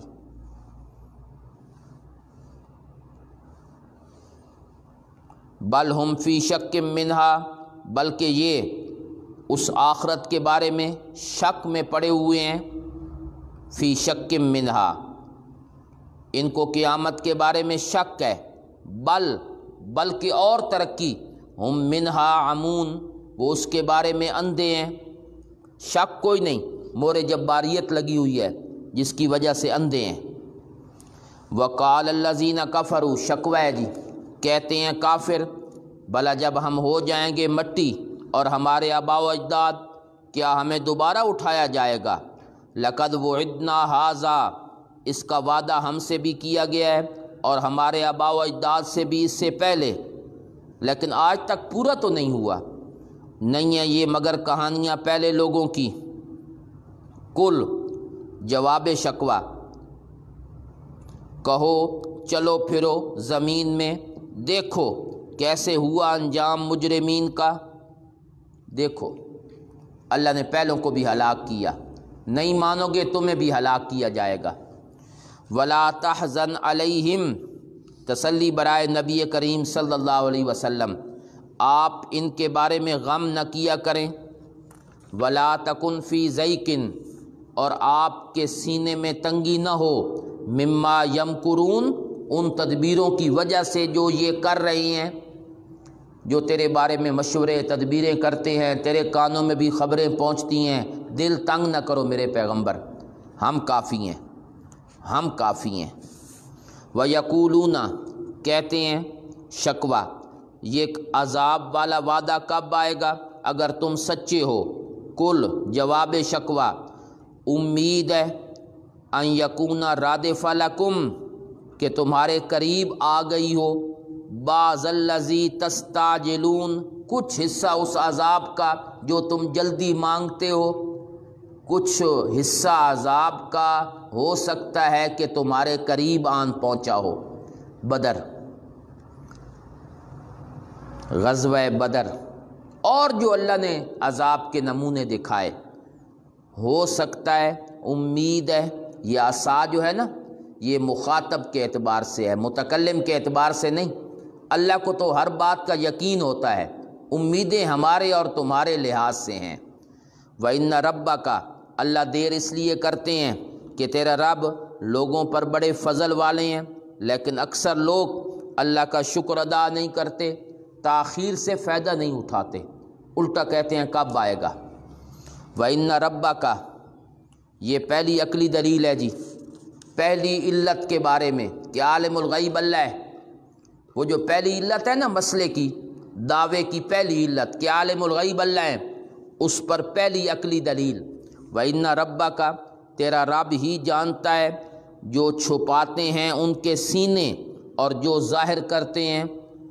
وَمَا مِنْ غَائِبَةٍ، انسان کیا، کوئی بھی پوشیدہ چیز جو آسمان و زمین میں ہے، وہ نہیں ہے مگر فی کتاب مبین، علم الہی میں ہے، لوح محفوظ میں ہے۔ ہر پوشیدہ چیز میرے اللہ کے سامنے ہے۔ ان ھذا القرآن، ترغیب الی القرآن، بے شک یہ قرآن بیان کرتا ہے بنی اسرائیل کے سامنے بہت ساری وہ باتیں جس میں وہ اختلاف کرتے ہیں۔ بنی اسرائیل جن باتوں میں اختلاف کرتے ہیں، قرآن ان میں سے اکثر چیزیں بیان کرتا ہے۔ عقائد کی باتیں، فروعات نہیں، فروعات میں اختلاف ہوتا رہتا ہے، یہ اکثر سے مراد ہے عقائد کی باتیں جن میں ان کا اختلاف ہے۔ کوئی حضرت عزیر کو ابن اللہ کہتا ہے، کوئی حضرت مسیح کو ابن اللہ کہہ رہا ہے، کوئی ان کو بہت نیچے لے جا رہا ہے۔ مثلا یہودی کہتے ہیں حضرت عیسیٰ ولد الحرام ہے، نعوذ باللہ۔ عیسائی کہتے ہیں ابن اللہ ہے، قرآن کہتا ہے دونوں غلط، ابن مریم ہے، ان کا باپ کوئی نہیں، لیکن نور من نور اللہ بھی نہیں ہے۔ قرآن اختلافی مسئلوں میں فیصلہ کرتا ہے۔ لوگ کا دن اختلافی مسئلے چھیڑنے نہیں چاہیے، اس میں اختلافی مسئلے بیان کیے جائیں تو لوگوں میں اختلاف پیدا ہوتا ہے۔ لوگ جو ہیں وہ اچھا نہیں سمجھتے اس کو، حالات ٹھیک نہیں ہیں جی، ہاں فساد پیدا ہوتا ہے، لوگ گروہوں میں تقسیم ہوتے ہیں۔ بس ایسا مسئلہ بیان کرو سارے خوش ہوں، پھر وہ قرآن نہیں ہوگا، کوئی اور چیز ہوگی، وہ کوئی اور تبلیغ ہوگی جی، وہ قرآن کی تبلیغ نہیں ہوگی۔ قرآن کی تبلیغ تو یہ ہے کہ اختلافی مسئلے بتا کے فیصلہ کرو، وہ کوئی اور تبلیغ ہوگی، چکنی چپڑی باتیں، میٹھی میٹھی اسلامی بھائیوں، میٹھی میٹھی، کڑوی کڑوی نہیں۔ یہ سب فلسفے لفظوں میں اچھے لگتے ہیں، حقائق کا ان سے کوئی تعلق نہیں ہے۔ قرآن واضح کر کے بیان کرتا ہے۔ شاہ اسماعیل شہید نے جب لکھی کتاب تقویت الایمان، وہ کتاب جب لکھی تو لوگوں نے کہا بڑی سختی کی ہے آپ نے، اس میں شدت تو ہے نا مسئلے میں، اور انہیں بڑی، اس دور میں تو خیر بہت بڑی بات تھی وہ کتاب، تو شدت کی آپ نے، بڑی سختی کی ہے۔ فرمانے لگے، کتاب لے کے آ گئے جس بندے نے اعتراض کیا تھا، انہوں نے کہا یہ میں نے قرآن کی آیتیں لکھی ہیں، ان کا ترجمہ لکھا ہے، آپ اس شدت کو نرمی میں بدل دیں، جہاں آپ کا دل چاہتا ہے بدل دیں، اس کو نرم کر دیں۔ وہ دیکھتا رہا، اس نے کہا میں نرمی کیسے کروں، یہ تو قرآن کی آیتوں کا ترجمہ ہے۔ تو شاہ اسماعیل شہید نے کہا بس یہی بات ہے، نرمی کریں تو قرآن بدلتا ہے، نرمی کریں تو قرآن بدلتا ہے۔ تو پھر ایک کام تو کرنا پڑے گا، یا قرآن بدل دیں یا اس شدت کو برداشت کریں۔ تو برداشت کریں، قرآن میں بدلے نہ قرآن کو۔ حرمت علیکم امہاتکم، تم پر مائیں حرام ہیں، بدل دو احلت۔ یہ شدت ہے حرمت، تو بدل دو نا احلت۔ یہ قرآن نے صرف ایک جگہ پہ کہا ہے حرمت، اور جہاں غیر اللہ کے نظر و نیاز کا مسئلہ آیا ہے 4 دفعہ کہا ہے انما حرم علیکم المیتہ والدم ولحم الخنزیر وما اہل بہ لغیر اللہ، 4 مرتبہ پورے قرآن میں۔ بدلو پھر، تو وہاں نہیں بدلتے، یہاں بدلتے ہو، خواہش کو دین بنایا ہوا ہے۔ نرمی کریں گے تو قرآن بدل جائے گا۔ وَإِنَّهُ لَهُدًى، اور یہ قرآن ہدایت اور رحمت ہے ایمان والوں کے لیے۔ تیرا رب فیصلہ کرے گا ان کے درمیان بحکمہ ہی، اپنے فیصلے کے ذریعے، اپنے حکم کے ذریعے، کسی سے پوچھے گا نہیں، اور وہی غالب ہے علم والا۔ فَتَوَكَّلْ عَلَى اللَّهِ، تسلی ہے جی، آپ بھروسہ رکھیں اللہ کی ذات پر۔ اِنَّكَ عَلَى الْحَقِّ الْمُبِينِ، آپ ہی سچے مذہب پر ہیں۔ تسلی رکھے میرے پیغمبر، اس لیے کہ سچا مذہب تیرا ہے۔ اچھا، یہ جو کڑن ہے کہ مانتے کیوں نہیں، میں ان کو تبلیغ کرتا ہوں یہ مانتے نہیں۔ میرے پیغمبر، کمی تیرے اندر نہیں، کمی ان میں ہے، آپ کا کام ہے سنانا۔ آگے وہ کیوں نہیں مانتے اس کی وجہ میں بتاتا ہوں۔ اِنَّكَ لَا تُسْمِعُ الْمَوْتَىٰ، آپ نہیں سنا سکتے مردوں کو، ایک، اور نہیں سنا سکتے بہروں کو بلانا، الدعا، پکار، اذا ولوا مدبرین، خاص طور پہ جب وہ پیٹھ دے کے جا رہے ہوں، اذا ولوا مدبرین، جب وہ پیٹھ دے کے جا رہے ہوں۔ وما انت، اور آپ نہیں ہدایت دے سکتے اندھوں کو، عن ضلالتہم، ان کی گمراہی سے۔ اندھا، دل کا اندھا، وہ گمراہی میں ہے، آپ ان کو ان کی گمراہی سے کیسے بچا سکتے ہیں؟ ان تسمعو، تو نہیں سناتا مگر ان کو جو ایمان لاتے ہیں ہماری آیتوں پر، فہم مسلمون، پس وہ جھکنے والے ہیں، تیرے حکم کو ماننے والے ہیں، مسلمون، یہ لوگ مانتے ہیں۔ اور جو عقل کے اندھے ہیں وہ کیسے مانیں؟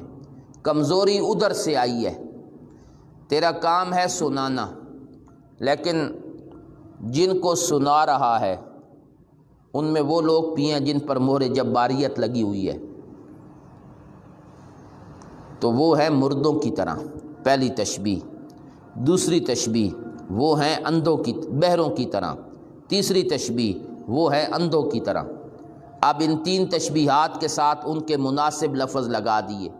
بہرے سنتے نہیں، ہاں جی، مردے ان میں کوئی صلاحیت نہیں، نہ سننے کی نہ دیکھنے کی، اور اندھا یہ دیکھتا نہیں ہے۔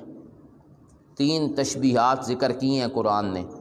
یہ کافر ان تینوں کی طرح ہیں،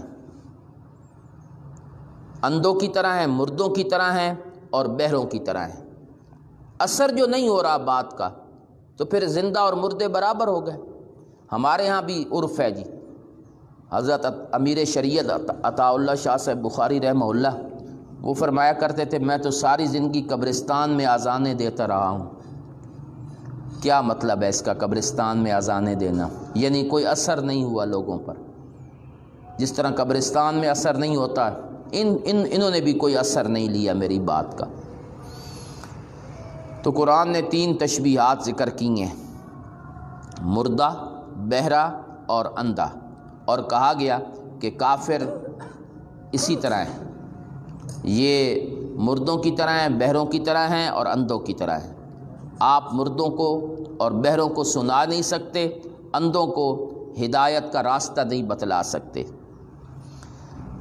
یہ آیت آگے بھی آئے گی جی، سورہ نمل میں بھی ہے، پھر سورہ روم میں بھی آئے گی، آگے بھی آئے گی۔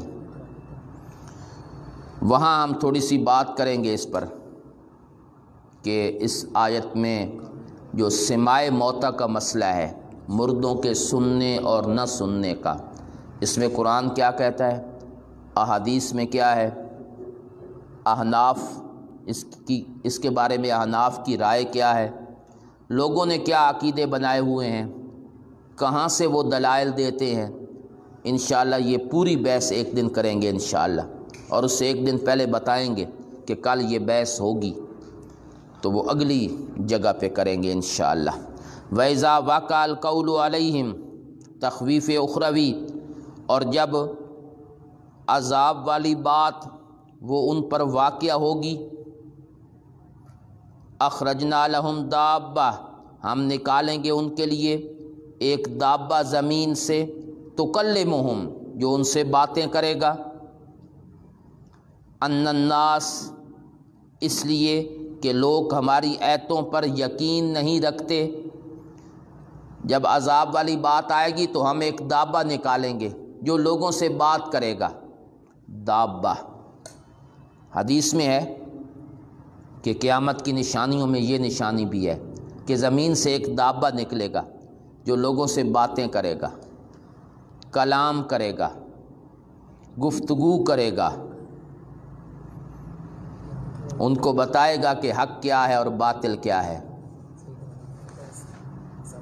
اس لیے نکالیں گے کہ لوگ ہماری آیتوں پر یقین نہیں رکھتے۔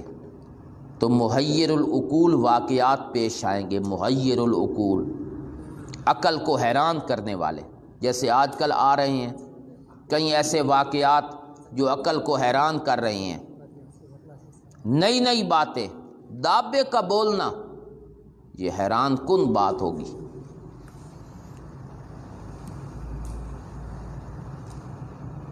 نبی علیہ الصلوۃ والسلام کے دور میں بھی دابے نے گواہی دی۔ دابہ تو خیر زیرو چیز ہے، گو زب اس نے گواہی دی، کنکریاں بول اٹھیں، اشہد اللہ الہ الا اللہ۔ یہ اس طرح کے واقعات ہوتے رہیں گے دنیا میں۔ اللہ کی گواہی وہ ان چیزوں سے، اس کی توحید کی گواہی۔ وَيَوْمَ نَحْشُرُ، تخویف اخروی، جب ہم اکٹھا کریں گے ہر امت میں سے فوجن، ایک جماعت ان لوگوں کی جو ہماری آیتوں کو جھٹلاتے تھے، اس کی ایک جماعت، اس کو ہم اکٹھا کریں گے، فہم یوزعون، پھر انہیں روکا جائے گا۔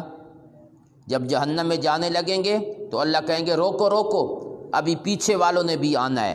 حتیٰ اذا جاؤ، یہاں تک کہ جب آن پہنچیں گے، کالا، پوچھیں گے اللہ کیا تم نے جھٹلایا میری آیتوں کو، ولم تحیطوا بہا علما، اور تم ان آیات کے بارے میں احاطہ نہیں کر سکے بطور علم کے، بلا تدبر، بغیر سوچے سمجھے جھٹلا دیا، تم نے ان آیات کا احاطہ نہیں کیا۔ اما ذا کنتم تعملون، بلکہ تم کیا کیا باتیں تم کرتے تھے، اما ذا کنتم تعملون، بلکہ تم کیا کیا کیا کرتے تھے، اور بھی بڑے کام، انبیاء کو تکلیفیں، اذیت، یہ سب کام تم کرتے تھے، میری آیتیں جھٹلا دیتے تھے، اور بلا تدبر۔ وَوَقَعَ الْقَوْلُ عَلَيْهِمْ، اور ان پر عذاب والی بات پکی ہو گئی، بِمَا ظَلَمُوا، اس وجہ سے کہ وہ دنیا میں شرک کرتے رہے، فَهُمْ لَا يَنْتِقُونَ، آج بول نہیں سکیں گے، آج کوئی جواب نہیں دے سکیں گے۔ الم یرو، دلیل عقلی، سب کچھ کرنے والا اللہ ہے، متصرف اللہ ہے، اس پر عقلی دلیل، کیا انہوں نے یہ بات نہیں دیکھی کہ ہم نے بنایا ہے رات کو مظلمن، اندھیرے والا، یہ مظلمن معذوف ہے جی، اندھیرے والا، تاکہ سکون حاصل کریں، والنار مبصرا، دن کو بنایا دیکھنے والا، تاکہ دن میں اللہ کا فضل تلاش کریں۔ ادھر سے ایک بات لے لی، ایک بات ادھر سے صرف رات، اور اس کے ساتھ لگا دیا سکون تو اندھیرا خود سمجھ آیا، دن کے ساتھ لگایا مبصر، تو جب مبصر لگا تو دوسری بات سمجھ آئی کہ معیشت۔ ان فی ذلک لآیات لقوم یؤمنون، اس میں آیتیں ہیں اس قوم کے لیے جو ایمان لاتی ہے، بڑی نشانیاں ہیں۔ ویوم ینفخ، جس دن پھونک ماری جائے گی سور میں، تخویف اخروی، ففزع من فی السماوات، گھبرا اٹھے گی ہر وہ چیز جو آسمان و زمین میں ہے، الا من شاء اللہ، مگر وہ جن کو اللہ چاہیں گے، وہ مستثنیٰ ہے اس سے۔ باقی ہر چیز گھبرا اٹھے گی مگر جس کو اللہ چاہیں گے وہ اس گھبراہٹ سے محفوظ ہوں گے۔ ففزع، وہ اس گھبراہٹ سے محفوظ ہوں گے۔ نیک لوگ، نفخہ ثانیہ ہوگا نا تو ہر چیز گھبرا اٹھے گی، ہر چیز پریشان، مومن محفوظ، فرشتے محفوظ، اللہ کے نبی محفوظ۔ وَكُلٌّ أَتَوْهُ دَاخِرِينَ، سب آئیں گے اللہ کے سامنے عاجزی کرنے والے۔ وَتَرَى الْجِبَالَ، دیکھے گا تو پہاڑ کو اس حالت میں کہ تو خیال کرے گا جامدتاً، وہ ایک جگہ پہ جمے ہوئے ہیں، حالانکہ وہ چل رہے ہوں گے جیسا کہ بادل چلتے ہیں۔ مر السحاب، صنع اللہ، صنع اللہ، صنعن، یہ اللہ کی کاریگری ہے۔ صنع اللہ، یہ مفعول مطلق ہے، یہ اللہ کی کاریگری ہے جس نے ہر چیز کو مضبوط کیا ایک وقت تک۔ بے شک وہ خبیر بما تفعلون، تمہارے تمام کاموں کے بارے میں خبردار ہیں۔ من جاء بالحسنہ، بشارت، جو نیکی لائے گا، فلہ خیر منہا، اس کو اس سے بہتر بدلہ ملے گا۔ ایک نیکی 10 گنا، کسی کی 700 گنا۔ وہم من فزع، اور وہ اس بڑے دن کی گھبراہٹ سے آمنون، امن میں ہوں گے، بے خوف۔ اللہ اس دن کی گھبراہٹ سے ان کو بے غم کر دیں گے۔ ومن جاء بالسیئہ، اور جو برائی کا کام لایا، برا کام، فکبت وجوہہم فی النار، ان کے چہرے ڈال دیے جائیں گے آگ میں۔ کبت، اوندے ڈال دیے جائیں گے۔ نہیں حکم، نہیں بدلہ دیا جا رہا مگر وہ جو تم کرتے رہے ہو۔ انما امرتو، دلیل واضح بطور ثمرہ، یہ جو میں کہہ رہا ہوں کہ عالم الغیب اللہ ہے، متصرف اللہ ہیں، یہ میں اپنی طرف سے نہیں کہہ رہا، وحی، یہ وحی ہے۔ مجھے حکم دیا گیا ہے کہ میں عبادت کروں اس شہر کے رب کی جس نے اس کو ادب والا بنایا، حرمہا، جس نے اس شہر کو حرم بنایا، یہاں کے انسان بھی محفوظ، پرندے بھی محفوظ۔ وَلَهُ كُلُّ شَيْءٍ، اور اللہ ہی کے لیے ہر چیز۔ اور مجھے حکم دیا گیا ہے کہ میں مسلمانوں میں سے بن جاؤں ماننے والے۔ یہ میں مسئلہ اپنی طرف سے نہیں بتلا رہا، اللہ نے وحی کی ہے تو بتلا رہا ہوں۔ اور مجھے اس بات کا بھی حکم دیا گیا ہے کہ میں پڑھتا رہوں قرآن، میرا کام ہی قرآن پڑھنا ہے، نبی کا کام ہی قرآن پڑھنا ہے، نبی کی دعوت قرآن سے ہے۔ فمن اہتدی، اس کے بعد جو شخص ہدایت حاصل کرے وہ اپنی ذات کے لیے، اور جو گمراہ کرے، گمراہ ہو جائے، اس کا وبال بھی اسی پر ہوگا۔ فقل، یہ پہلے 2 قصوں کے ساتھ متعلق ہے بطور ثمرہ، کہو میں ڈرانے والوں میں سے ہوں، میں عالم الغیب نہیں کہ عذاب کب آئے گا، میرا کام ڈرانا ہے، عذاب کا وقت بتانا نہیں، کیونکہ میں عالم الغیب نہیں۔ تو پہلے 2 واقعات اس لیے لائے گئے تھے کہ عالم الغیب اللہ ہے۔ وَقُلِ الْحَمْدُ لِلَّهِ، یہ پچھلے 2 واقعات کے ساتھ متعلق ہے، کہو تعریفیں اللہ کے لیے ہیں۔ کیا مطلب؟ بچانے والی صفتیں میرے اللہ میں ہیں، متصرف اللہ ہیں، اس پر تعریف اللہ ہی کی بنتی ہے۔ اللہ اپنی آیتیں دکھائیں گے تم کو، اپنی نشانیاں، واقعات، پھر تم ان کو پہچان لوگے۔ وما ربک بغافل، اور تمہارا رب تمہارے کاموں سے بے خبر نہیں ہے۔ ما ربک بغافل،